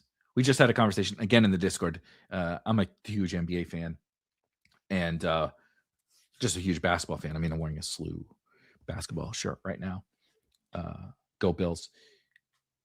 In multiple ways, apparently, since they drafted Skylar Bell and my SLU Billikens got a recruit finally. The Rockets are down. The Rockets are down 3-0 to the Lakers without Luka and Reeves, which is just fucking hilarious. Just fire everybody and forfeit the final game and go to fucking Cancun, man. What a disaster. But the Rockets have Reed Shepherd, who is a really talented shooter and a intriguing offensive player. But he's so difficult to play in the playoffs because he's small and can't guard anybody. So the Lakers just say, every single fucking possession, where's Reed Shepherd? Let's find a way to bring him into the action and make him guard, right? Marcus Smart is having the greatest series of his entire life. Marcus Smart hasn't looked this good. I don't think Marcus Smart looked this good in college. This is the greatest Marcus Smart has ever played. And it's because Reed Shepherd is guarding Marcus Smart, and they're like in NBA 2K, you play Reed Shepherd because his three-point shooting is awesome, and the defense stuff doesn't matter as much. In the real world, right? Just like in Madden, you can play Ja'Cory Cross-Merritt on every snap because all the pass protection stuff, and it doesn't really matter that much. The hands, that stuff doesn't really matter as much. In the real world, Rachaad White is just going to play more than we hope. Right? Chuba Hubbard is going to play more than you hope. Javonte Williams is going to play more than you hope. Rico Dowdle is going to play more. J.K. Dobbins, R.I.P. James Conner, right? Those guys are just going to play more than you think because the stuff that's like harder to quantify, it's harder to quantify the value of like, we trust him, right? Kyren Williams is actually not the world's best pass protector, but the Rams trust him. He's gonna try hard, but the Rams trust him to be in the right spots and all that kind of stuff. Kyren Williams is a mediocre talent at the running back position. But I think that's especially through the lens of like day 3 and the types of running backs that we're going to see go off the board here and the types of all positions. The less glamorous shit actually ends up being the most impactful stuff. Why did Kyle Monangai hit? Not the world's best pass protector. He's certainly not the world's best athlete. He's certainly not the world's best runner. He's not. He's like physical as a runner, but it's not sexy. But he was trusted. He's going to be in the right place. He's going to try to block hard. He's going to get what's blocked for him, right? He's going to read his blocks. He's going to do the shit that Ben Johnson asks. He's not going to be Bijan. He's not going to be Jahmyr Gibbs. But why did this 7th rounder get on the field? It's that. You just have to one of my favorite, another NBA reference, I apologize, but a basketball, this is kind of true for football too. Someone said, how do you identify good defenders and like a good defense? It's actually not a lot of this. Like sometimes it is they create turnovers and they get sacks and stuff. Like that's certainly part of it. But it is actually good offense is, like as a team is like you do this well and this well and this well. Good defense is the absence of flaws. And I think about running backs after the elite guys as more of the absence of flaws than the appearance of strengths. And that's the Kyle Monangai story. It's like, it ain't sexy. He doesn't really have that many strengths, but he doesn't have flaws either. And so like that's sort of how, and that's why I love day 3 is fine. And like how I think about prospects is right. Like, why did I hate Jaden Blue? It's not that I don't see the sex appeal or whatever of Jaden Blue. It's there's a bunch of flaws. And Javonte doesn't have the sex appeal, but he has the absence of flaws. And that's like this conversation about all those guys. Go Pelicans.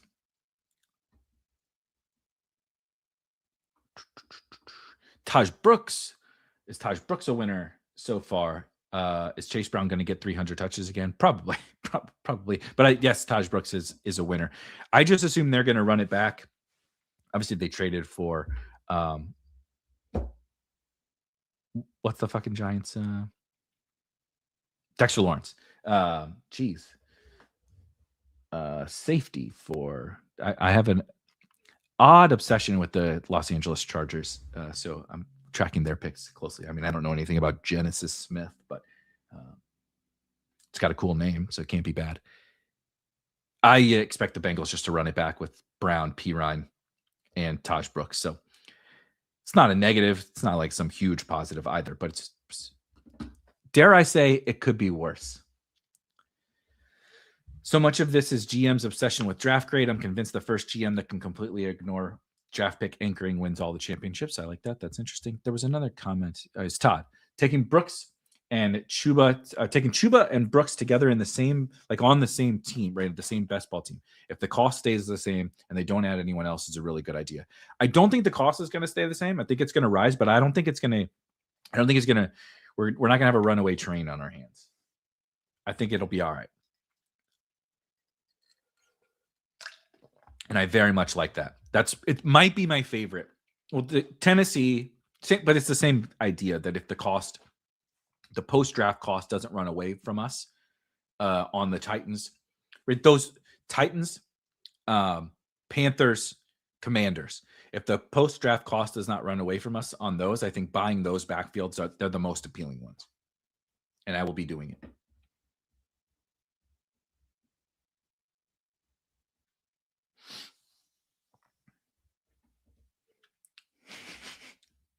The Houston had it up 6 with 45 seconds left or something like that. Brain dead turnover, foul a 3-point shooter, miss, give up a 3. Crazy, man. Crazy. Get the Rockets out of my life. That's funny. Which players are you going to target during BBM launch, which you think will be risers? The easily number one thing is those backfields. Those are the first priority for me. I tend to gravitate to. Did I talk about this yesterday or Wednesday? I don't know. In one of the shows recently, I talked about how it's not wrong to gravitate towards whatever rookie you think is going to rise. And I think we should do that too. That's the thing. We can pull multiple levers at once. We have 2 hands. We can do that.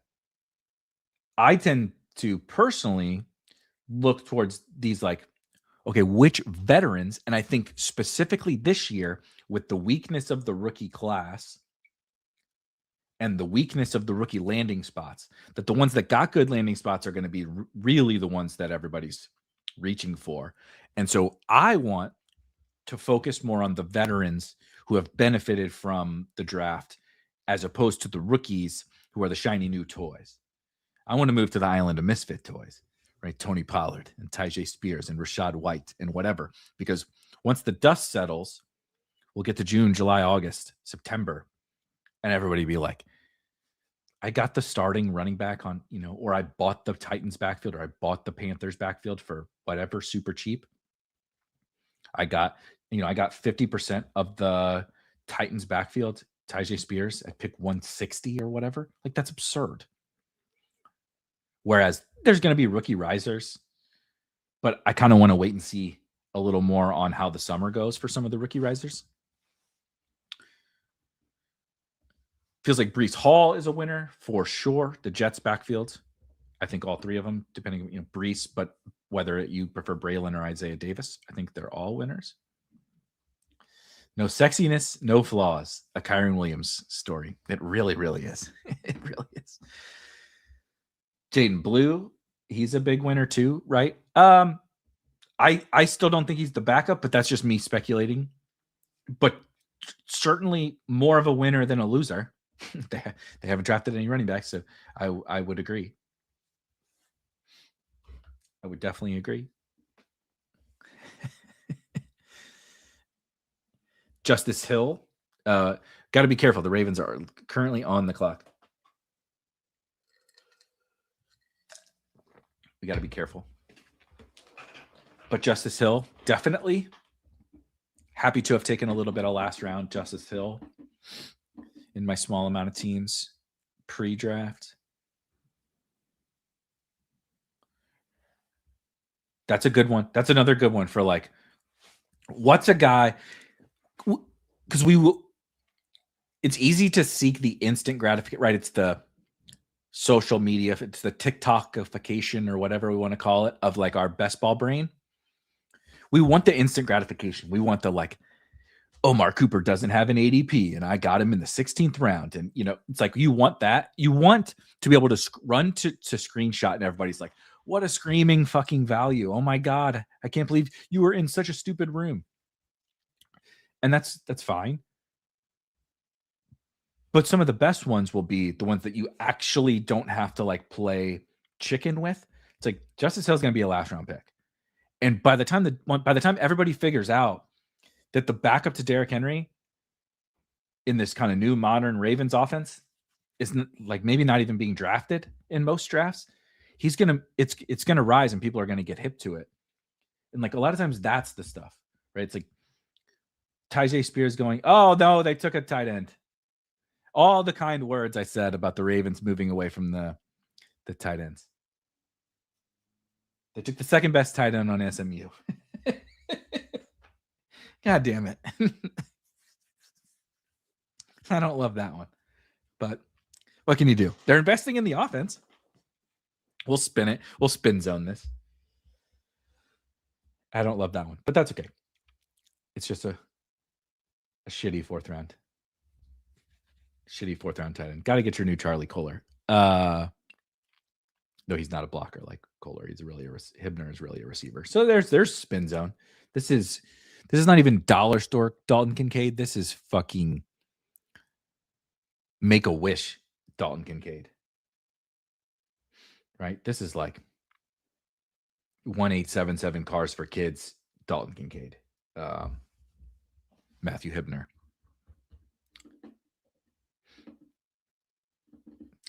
I don't really think he's a blocker though. Let's look.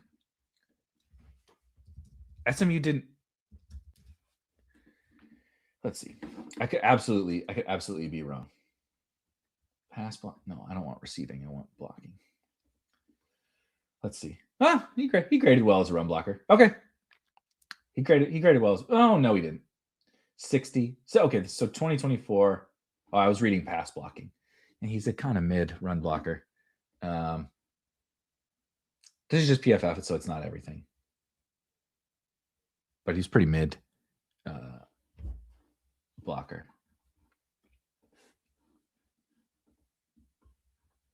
He split time with Russell Maryland's son. No, I think it was the most logical guess was like, we just need a blocking tight end. And I mean, look, PFF grades and everything are not, but SMU sort of used that tight end as like a receiver, him and RJ Maryland. I don't think he's let's see. Okay. He has a 1.3 yards per run for his career.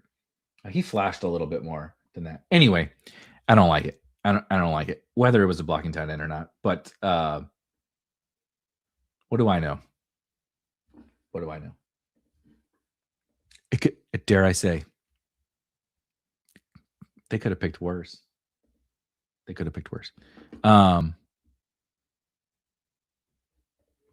Druggy with I love penguins. A phenomenal avatar. Going to take a running back in 5 picks, he says. That would be fun. If Blue is the clear number 2, he's got value, good or not. So the problem is, I don't know how anyone could possibly say he's the clear number 2 until we get to training camp. Malik Davis was the clear number 2 to end the season. Doesn't mean that's what it will be, but we need to remember that. Malik Davis was Javonte Williams' backup. Malik Davis was not only Javonte Williams' backup, he was getting to play alongside Javonte Williams at the end of the year for the Cowboys. Not Jaden Blue. Jaden Blue got bullshit week 18 stuff. When they don't, right? Let's just put the young guys out there who never got to play all year. He was not the backup. He might be the backup this year. It's possible. But we need to make sure we remember what they have the same depth chart as last year. The same players that were on the depth chart as last year. And we're in a new season. We shouldn't why would it change? Why would we assume that it had changed?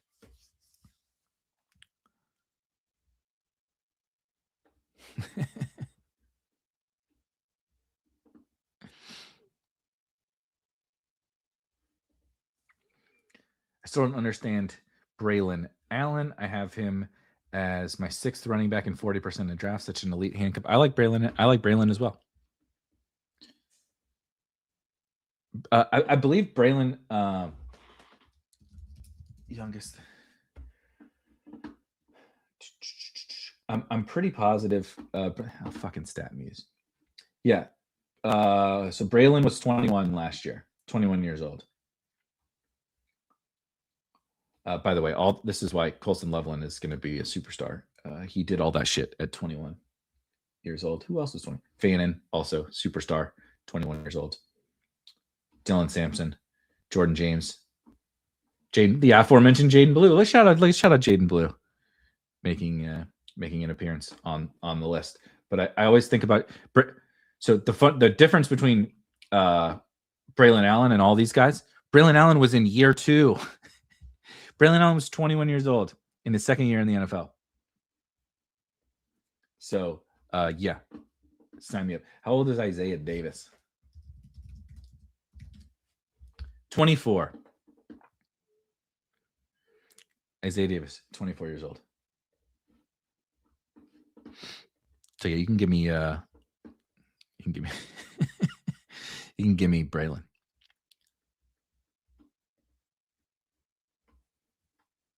Where did this come from? What did I miss? Rob?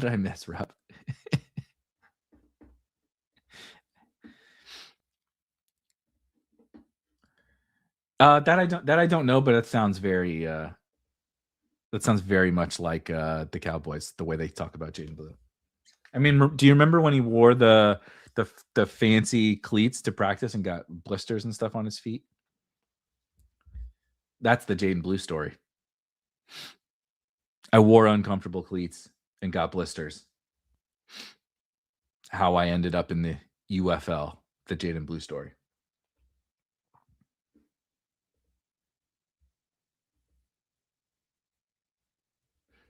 I'm debating keeping Loveland to give up a 16th over Bout. Oof. I don't envy that. Decision there. I don't know what I would do.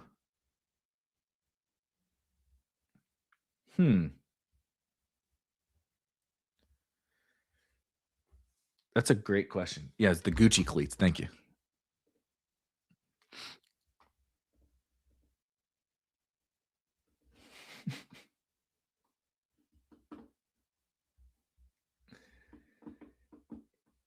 Boy, we're almost to the end of round 4, and let's see. No, none of we haven't changed the running back conversation yet. What? Just Jonah? Is Jonah the only? Is that right? So Brennan Thompson, Jonah Coleman, Surratt. Mike Washington. Okay, Mike Washington. Skyler. 5 running backs and wide receivers. Okay.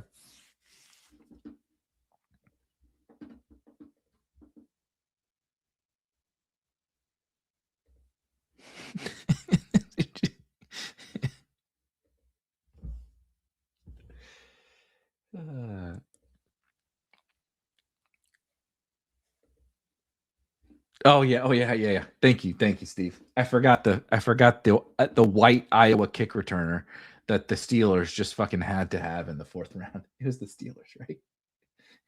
Yeah, of course it was. Is anybody watching the actual draft? Did they did they boo in Pittsburgh? Like, I want to see the sicko Steelers fans that were like jacked up about what's his name? Wetjen? Caden? Where is this dude? Okay, let's just type in Wetjen. Huh? Wrong monitor. Pardon? Yeah, Caden Wetjen. There's just no way that I would handle that well if I was like a diehard fan at the yeah, it's Wetjet. Sounds like a new Swifter. It's the Swifter Wetjen.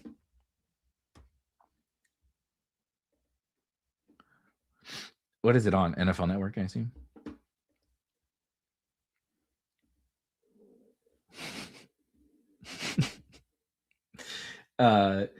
Just given the depth chart, it feels like one of Surratt, Lane, and Tez Walker could be a smash at class. I agree. These are, however, the situations. So, like, I'm thinking about it, of course, because I have to do the rankings by tomorrow morning, and for my own drafts, these are the situations I'm going to be right. People are going to be like, "What do you think about Jacoby Lane versus Elijah Surratt versus?" And I'm going to say, I can give you my take, but I'm going to wait and see. That's something I've really sucked at in really for 6 years.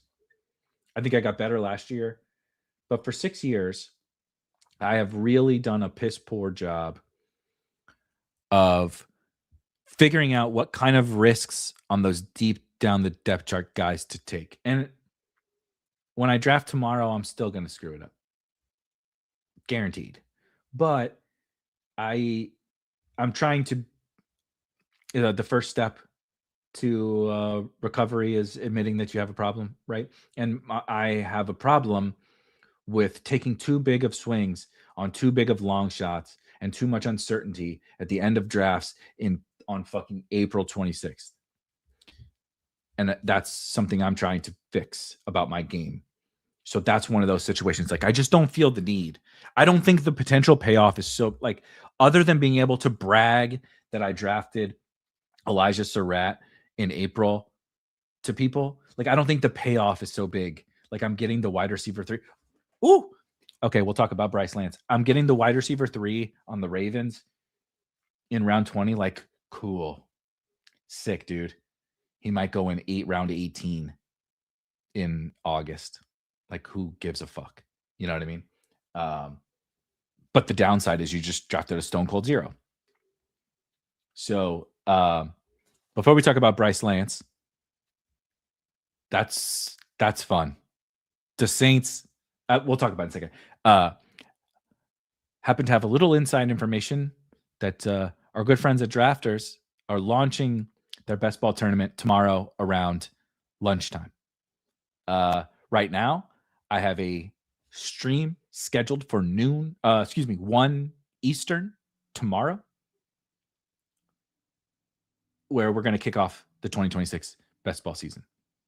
I'm extremely excited. I'm waiting final word from my good friends at Drafters about when they're going to launch. But it should be sometime around 1 Eastern tomorrow-ish.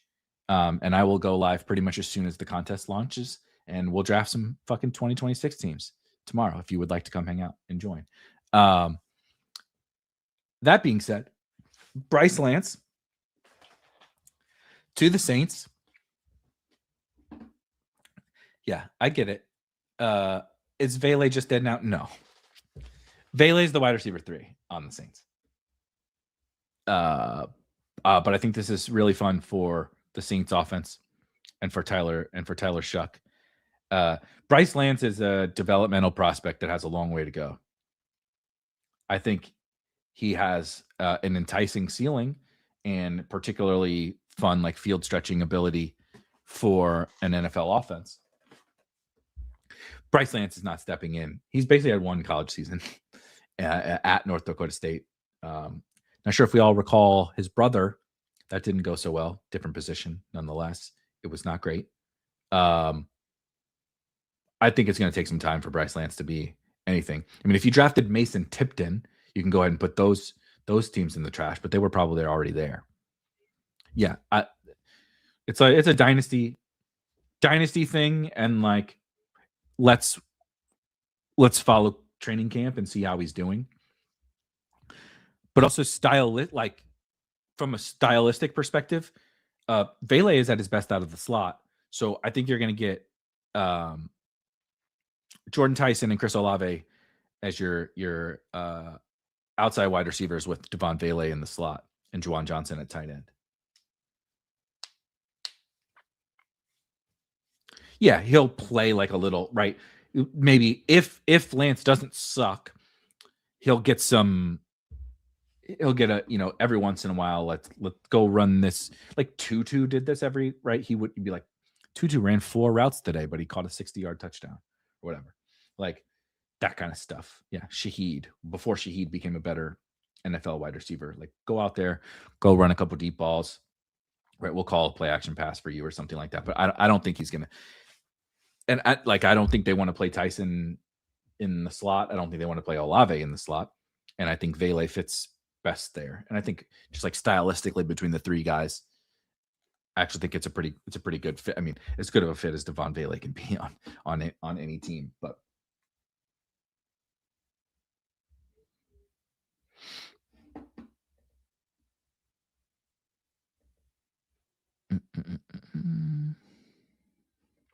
didn't the Saints have a Lance at wide receiver years ago? Yep, Lance Moore.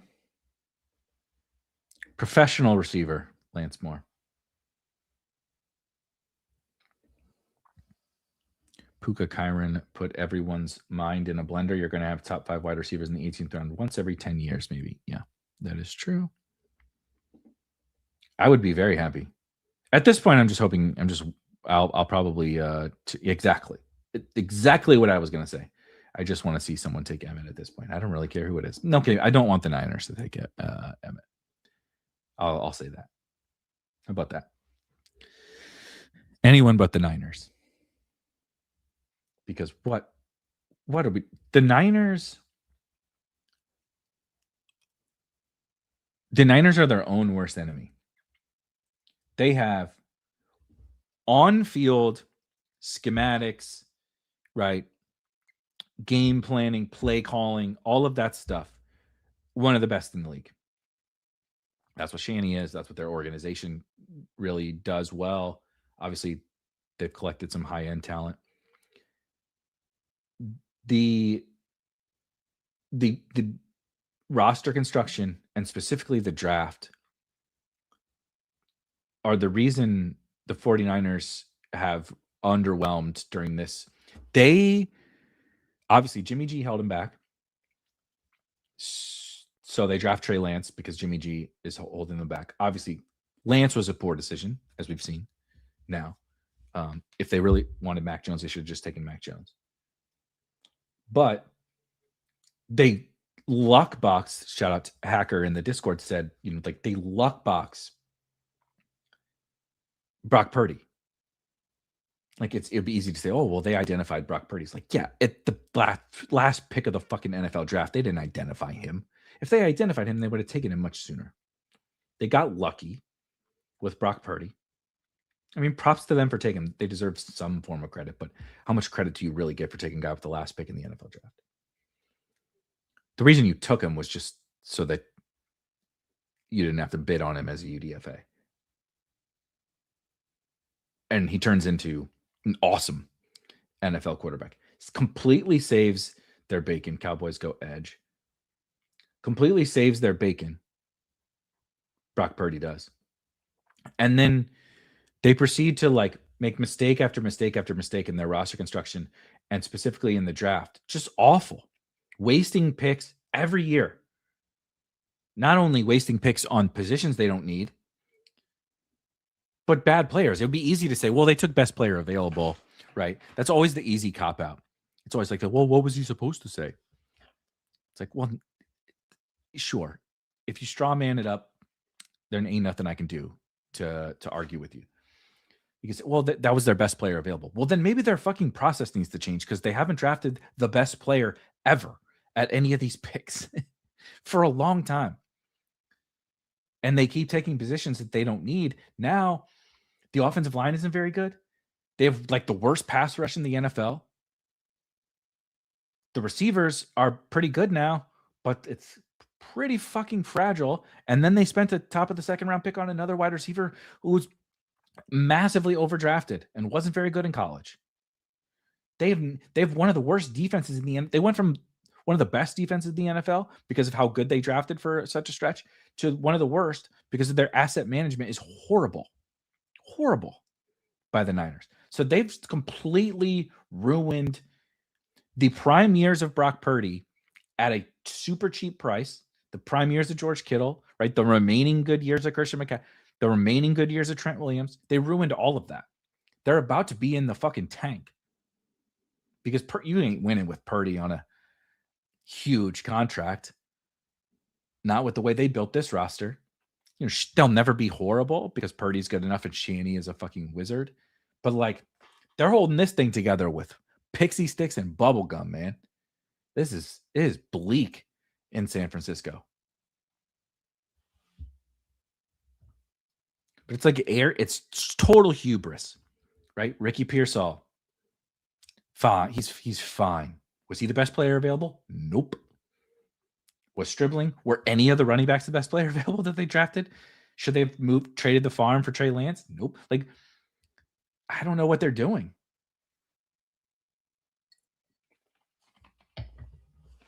And the Rams gave him an opportunity to pounce, drafting Ty fucking Simpson and Max Clare. They drafted with the 13th overall pick, the Rams trying to win a Super Bowl, drafted a guy who is everyone besides Dan Orlovsky thinks he stinks, and B, drafted him 13th overall, which is too high, and C, he's not going to play for them this year, right? Because Matthew Stafford is. And then they drafted their 5th tight end. The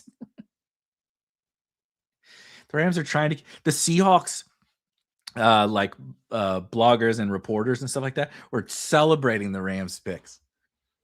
Certainly, hopefully that doesn't come back to – Ty Simpson is the next Joe Montana. Those clips will come back to bite those guys. But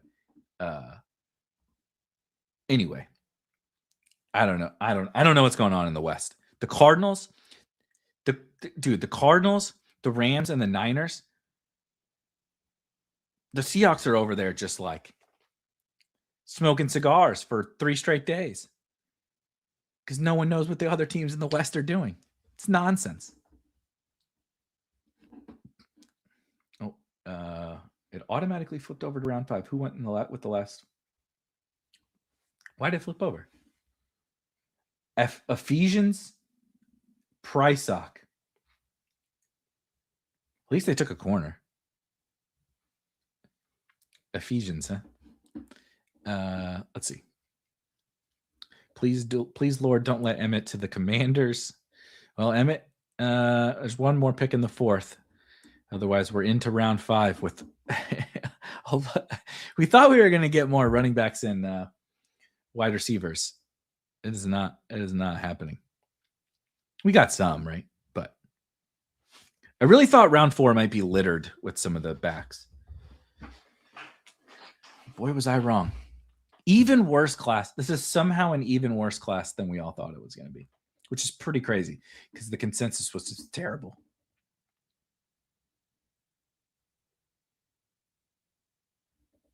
This is what I'm saying. Think about how bad the 49ers would be if they didn't hit on Purdy. Sheesh, man. Crazy. Big brains collapsing on themselves is a fact.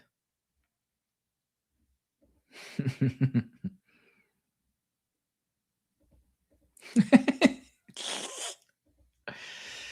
lot of Dolphins hype here. I don't know anything about Kyle Lewis, but let's take a look at the Dolphins. How do I get out of this? Oh, here we go. Miami. Proctor at 12 offensive line. Can't, I'm not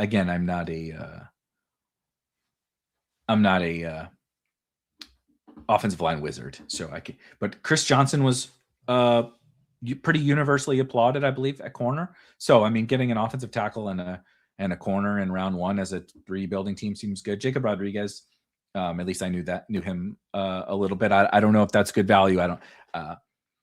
But I'm pretty confident Jacob Rodriguez is a good football player. I think Caleb Douglas, and these 2 round 3 picks. Caleb Douglas was another one that JJ said. What it was? Caleb Douglas projected to go after pick 200. So I think that was pretty bad, and I think Will Kakmerick, I think was pretty bad. The backup Ohio State backup blocking tight end in the third. Same thing. They fell for this. They fell for we're gonna overdraft a wide receiver we like more than market, and then we're gonna do this blocking tight end thing in the third round. That being said, I think the first 3 picks are good, and I think the last 3 picks are good. And Chris Bell, I think, was awesome. I think Chris Bell was an awesome pick. The perfect team to take the flyer. Let him recover. There's no right that they are not trying to win this year. This is a rebuilding season, and he's a rebuilding player. Colby Young to the Bengals, wide receiver, Georgia. Not the wide receiver. I feel like the Jim Halpert meme or the GIF. What is going on? What is going on? Colby Young?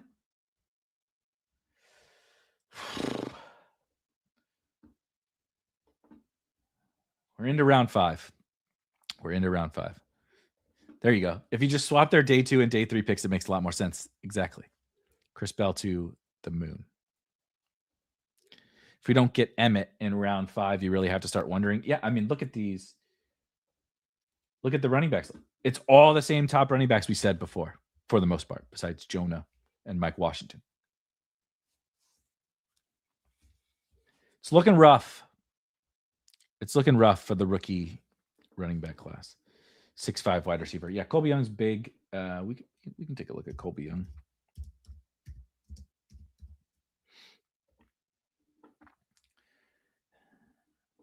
It's very limited this year to what, 7 games, 8 games?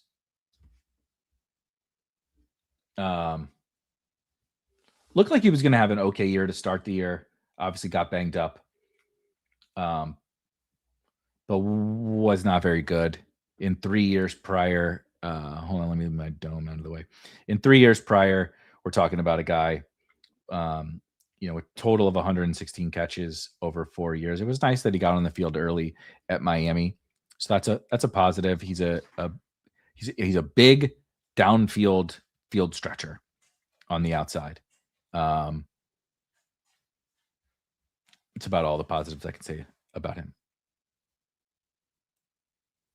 It reminds me of I think you could do worse. I think you could do worse. I do think there's like a little bit of appeal of like, but it's like, it's so hard to sell the appeal of the unknown instead of the appeal of production. But like, who am I to argue like him versus Cyrus Allen versus Deion Burks versus, like I said, I like McAllister. If you like Kevin Coleman, Trey Wallace, like who? Like whatever. The wide receivers are. This is disgusting. Like truly disgusting. we're pretty much in the none of these guys are draftable in our best ball drafts range of wide receiver. Running back, however, we are not. We are in the, if we can get a landing spot, these guys are draftable, but we're 2 more picks into round 5 and it's not going well for the running backs. Texans took 2 offensive guards, Montgomery to the moon. Here's what I'll say about Houston. We got guard, D tackle, blocking tight end, guard, linebacker, safety. This is the most Texans draft ever. Keelan Rutledge, mind you, not an offensive line expert, me. Listening to the draft experts and the offensive line experts, Keelan Rutledge was universally mocked as not mock draft, like mocked, like haha, you idiots, mocked as what the fuck are the Texans doing? Taking him at 26. Huge reach, apparently. Doesn't mean he won't be good. Doesn't mean drafting offensive line was bad there, because it wasn't. They need to draft offensive linemen. But they drafted offensive linemen, a blocking tight end, and defense. This is very Texans, this is fine. But I think they're going to continue to be run the football, play defense. D'Amico Ryans, physical, best defense in the NFL. If we were hoping for like something to somehow change for the Texans, that would not be my hope after this draft. I think it is just status quo in Houston. Oh God, Cardinals.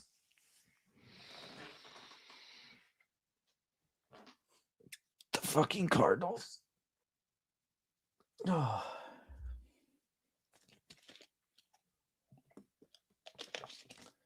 I am sure that this one is going to go well.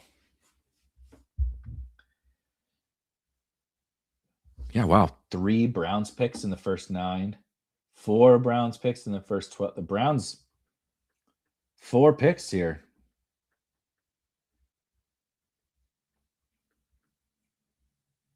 More Chargers.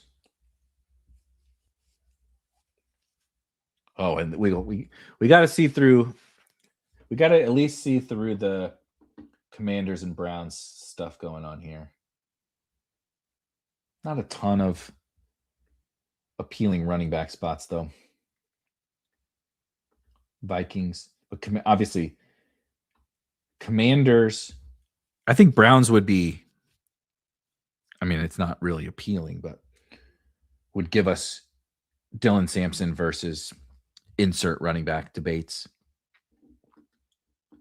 I do wonder if, with all these picks, if the Browns, Rob says the Browns are going to draft some quarterbacks. I do wonder if they'll draft a quarterback. Who does NFL.com? Oh, Nussmeier's still around. Oh God, fucking. Can you imagine if the Browns draft Diego Pavia, Shador, and Deshaun Watson in the same quarterback room? Oh my God.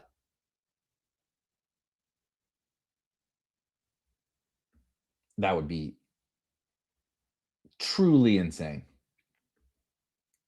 Truly insane. Totally a Browns pick. If Emmett goes to Washington, then I have a 0 RB team with Bill White and Johnson. Hey, I've said that buying backfields is one of my new favorite strategies. You would have bought the Commanders' backfield if they get Emmett. Don't know that that's what we want to be doing, but I mean, it was cheap, I guess. Titans offensive line, that's good. Texans, another defensive player. Yeah. As I said, very Texans. Fernando Carmona. We're to the point of the stream and to the point of the draft where I am digging into the names and like Buddy and Elf. What is he? Not Fernando. But that's what I want to say is Fernando. What does Buddy say?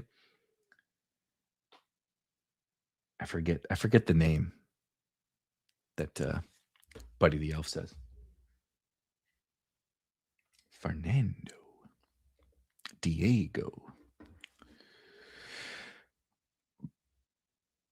Probably get a running back between Washington and one of the Browns picks. One would think.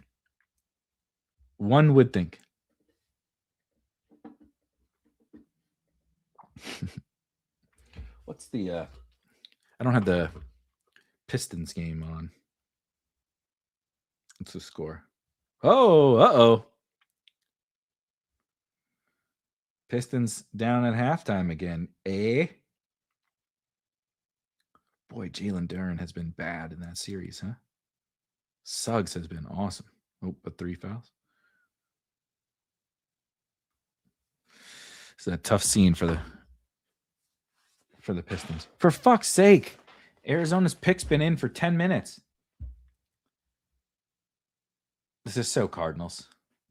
Making us wait for the next in line of their shitty picks in the 5th round. Unbelievable. Seems like a good time. As I mentioned before, if you were not around, got a fun little insider tip that while most best ball tournaments will launch Monday or next, beginning of the new week. I guess technically tomorrow is that, but you know what I mean. Tomorrow, draft Reggie Virgil. All that time for Reggie fucking Virgil. Thanks, Cardinals. We can pull him up in a second. But my good friends over at Drafters will be launching their main event tomorrow. I believe it will also only be $15 this year. Don't for sure quote me on that. They could always make a last-minute strategy change. But it'll be launching sometime around 1 p.m. Eastern tomorrow. And I will be ready to rock and roll. Rankings done. Strategy, at least somewhat thought through. And we'll be doing some drafts tomorrow. So come hang out. The show is already set up here on the channel. So if you subscribe, you can get notified when we go live. And we'll be in for a fun best ball summer kicking off tomorrow. Launching tomorrow around 1 p.m. Eastern here at Spike Week. Another pick that's been passed around. I don't want to say it. Tennessee. Holy shit. So this pick went from Tennessee had it, traded it to the Rams, and the Rams traded it back to Tennessee. And then Tennessee traded it to the Bears, who traded it to the Panthers. What was the hot potato between Tennessee and the Rams?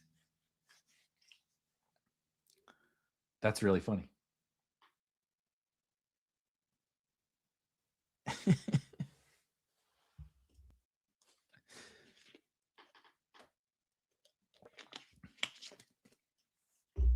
Reggie Virgil.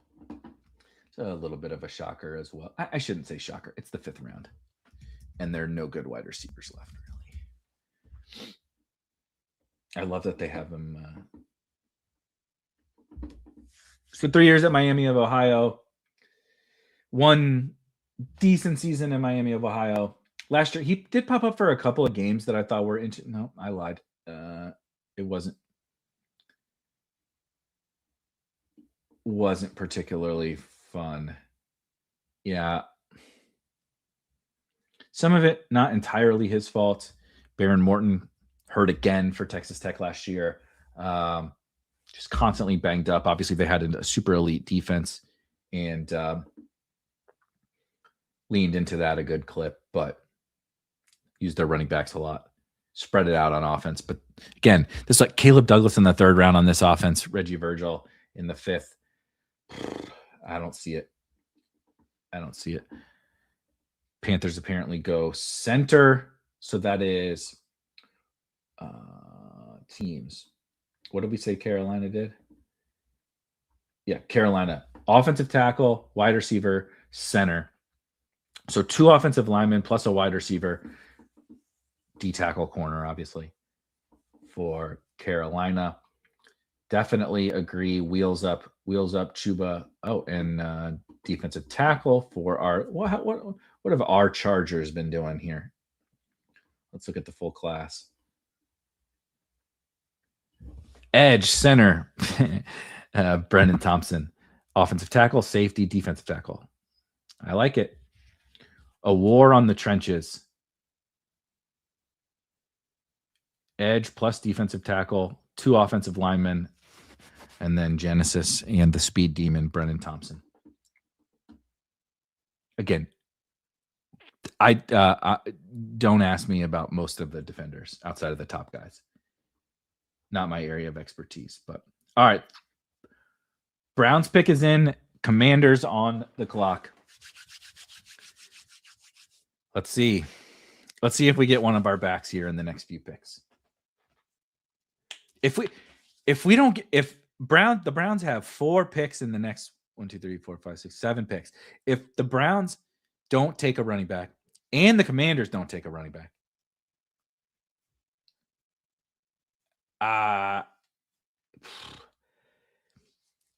it's about to get real bleak for the running back class, as if it wasn't already. But I'm saying they're in the casket. We haven't lowered it into the hole yet, into the ground. Oh, the Browns traded one of those picks to Seattle. Well, Seattle ain't taking it back. So that's not good for our running backs. With obviously already having taken Price 32nd overall, having Emmanuel Wilson, Sharps, and George Holani on the team. Seattle has somebody else. I love that they haven't updated the team needs. Seattle hasn't updated team need, or the NFL.com hasn't updated team needs. Like, they don't need a running back anymore, brother. They took one in the first fucking round. Let's see. Where are you at? Keaton Mitchell versus Kamani Vidal. I think Kamani Vidal is the guy who has the best opportunity to consolidate the backfield. Keaton Mitchell has the most standalone value / potential standalone value. So that's cheating a little bit. Center for the Browns. Probably smart by the Browns. I hate that the Browns have had a good draft. Although maybe that's good for my boy Fannin. Keaton is the guy. Commanders pick is in. I love that they don't have running back as a need for the Commanders. Seems strange. Don't spoil the picks, Chris. The thing about Keaton is that he's really talented, but in a very unique way, and not a way that can consolidate the backfield. But he's going to get used. I think he's definitely going to get used in a Mike McDaniel offense. Whereas Kamani Vidal's probably not really going to get used, unless something happens to Marion Hampton. But he would probably see more work than Keaton if something happens to Hampton. Both of their roles would grow. I think Keaton's role would grow too. But it would be it's hard to describe that scenario. If you get what I mean, one guy has more contingent value if the starter goes down, but the other guy has more natural value, more overall value, period. So I don't think either are bad. I will have Keaton ranked higher. I will probably draft more Keaton because I could also be wrong about that, right? Like if something happens to Hampton and Keaton really takes, he doesn't need the whole backfield to be the man, and he'll never get that. He's too small. Can't really pass protect. That's where Vidal would come in, but his role could grow a lot more than I'm projecting right now in this conversation. If something were to happen to Hampton, his contingent value could be a lot higher than I'm saying. So I think the floor plus ceiling combination of Keaton is higher, but I think the most likely scenario is that Kamani is the passing down back, or potentially is the passing down back, or at worst is the passing down back if something happens to Hampton. But the Chargers do go Burr. Where do you stand on the Coleman versus Washington landing spots? Give me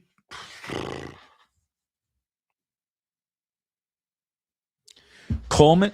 Mike Washington has 0 chance of, without an injury, taking a good chunk of that backfield. 0. No chance. However, with an injury, Mike Washington has the potential to have major contingent value. On the flip side, technically, RJ Harvey didn't wow in year one. J.K. Dobbins is a little older, injury prone, still solid when he plays, but not like he's not a spectacular talent, at least now after a bunch of injuries, right, and everything. So theoretically, Jonah Coleman could swoop in, and by week 6, we're like, this is Jonah Coleman's backfield. So I guess in that regard, I'll take Coleman, but I think I don't think that scenario is very likely. I think he's probably just RB3. Most likely for the whole season, he's RB3 if no one gets hurt. And he might just be RB2 even if somebody gets hurt, So that's the tricky part. It's like it depends which one of those things you weigh. Like pure raw upside, like Ashton Jeanty tears his ACL, Mike Washington is a league winner. That's very possible. Not very possible. That is a possible outcome, and that ceiling is huge. Whereas Coleman, like he might need 2 injuries for something like that to happen, but there is an edge for Washington. My God, Rachaad White and Bill are out here matrixing away from these bullets. Unbelievable, dude. Unbelievable. Straight Neo. Rachaad White needs to be. He doesn't move like Neo on the football field, but when it comes to avoiding landmines in the draft, motherfucker is the one. So it just depends on how you weigh those two. Like, because they're wildly different. Right? Like how they become winners is pretty different, I think, amongst those two players. Keaton is never going to get more than this, and so I don't think it's Keaton has never gotten more than 10 touches in a game, and sure, he's small, but so is Achane, and Keaton got 1 million touches a game in college. So I don't think it's that he can't handle it. So I would never write off the potential for Keaton. Now, Keaton's not going to get 30 touches in a game, but Keaton has the potential to get a bunch of real work, I think. Oh, gosh. Sorry, my wife sent me a picture of my dog laying down on the patio out back in the sun. They're husky shepherds, if you saw one of my dogs before. It's not that warm, though. It's like 75. So, yeah, he's probably enjoying it. Yeah, Claiborne is still around. We're talking about Emmett because I had Emmett ranked the highest. But Emmett, Claiborne, both of the Penn State backs, Adam Randall, all still around.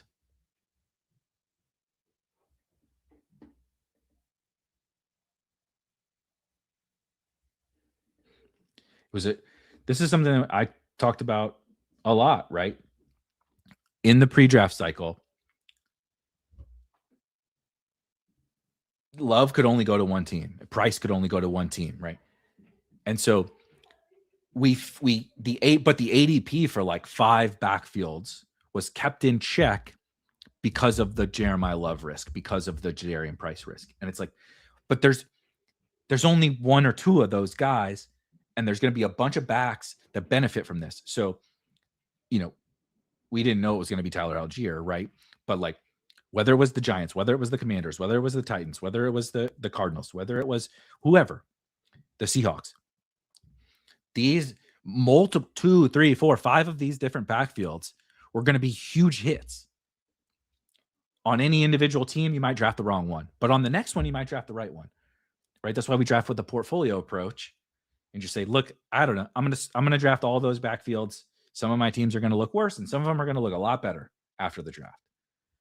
But if you don't draft any of them and you discount all of them, you just passed up on all the best picks because they all had risk, but the risk the risk for 7 different backfields when there's only one guy, it's like, well, there's 6 that are going to be big hits.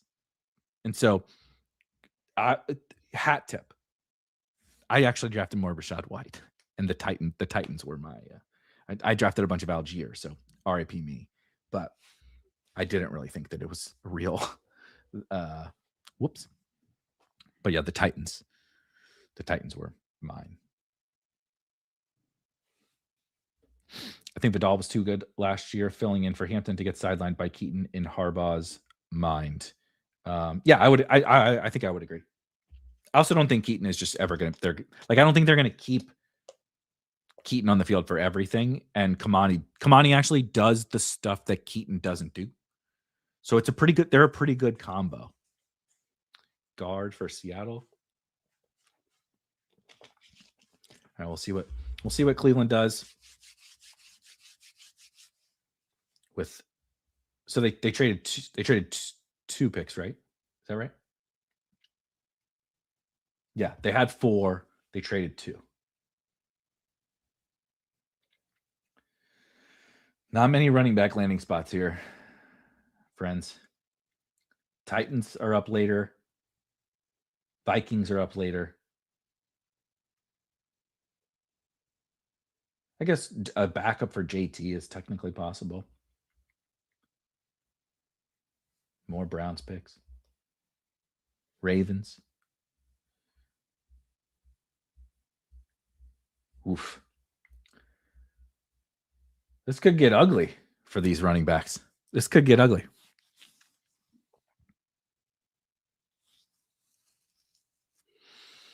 Yikes.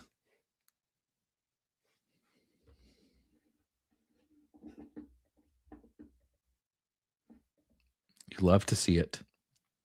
You love to see it.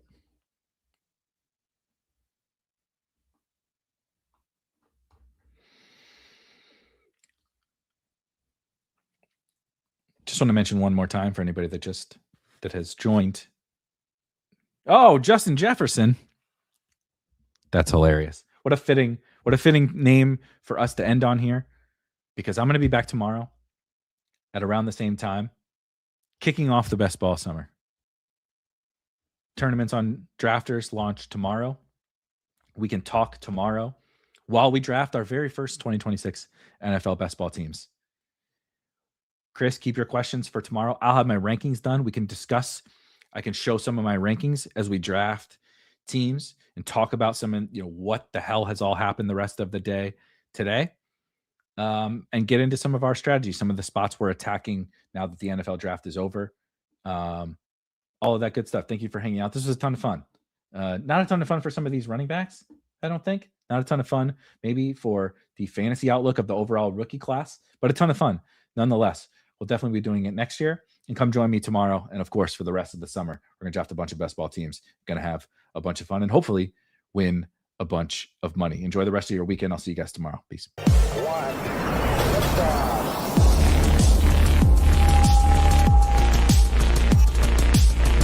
Woo! Those were some spicy takes. Want to stay up to date with all of the other spicy takes we're going to have over here at Spike Week? Why don't you press that subscribe button below? You turn notifications on, we draft a team, boom, you know about it. We have another spicy take, boom, you know about it. You can be there, you can draft with us. You want to stay up to date? That's how you do it. All right, we'll catch you later next time here at Spike Week.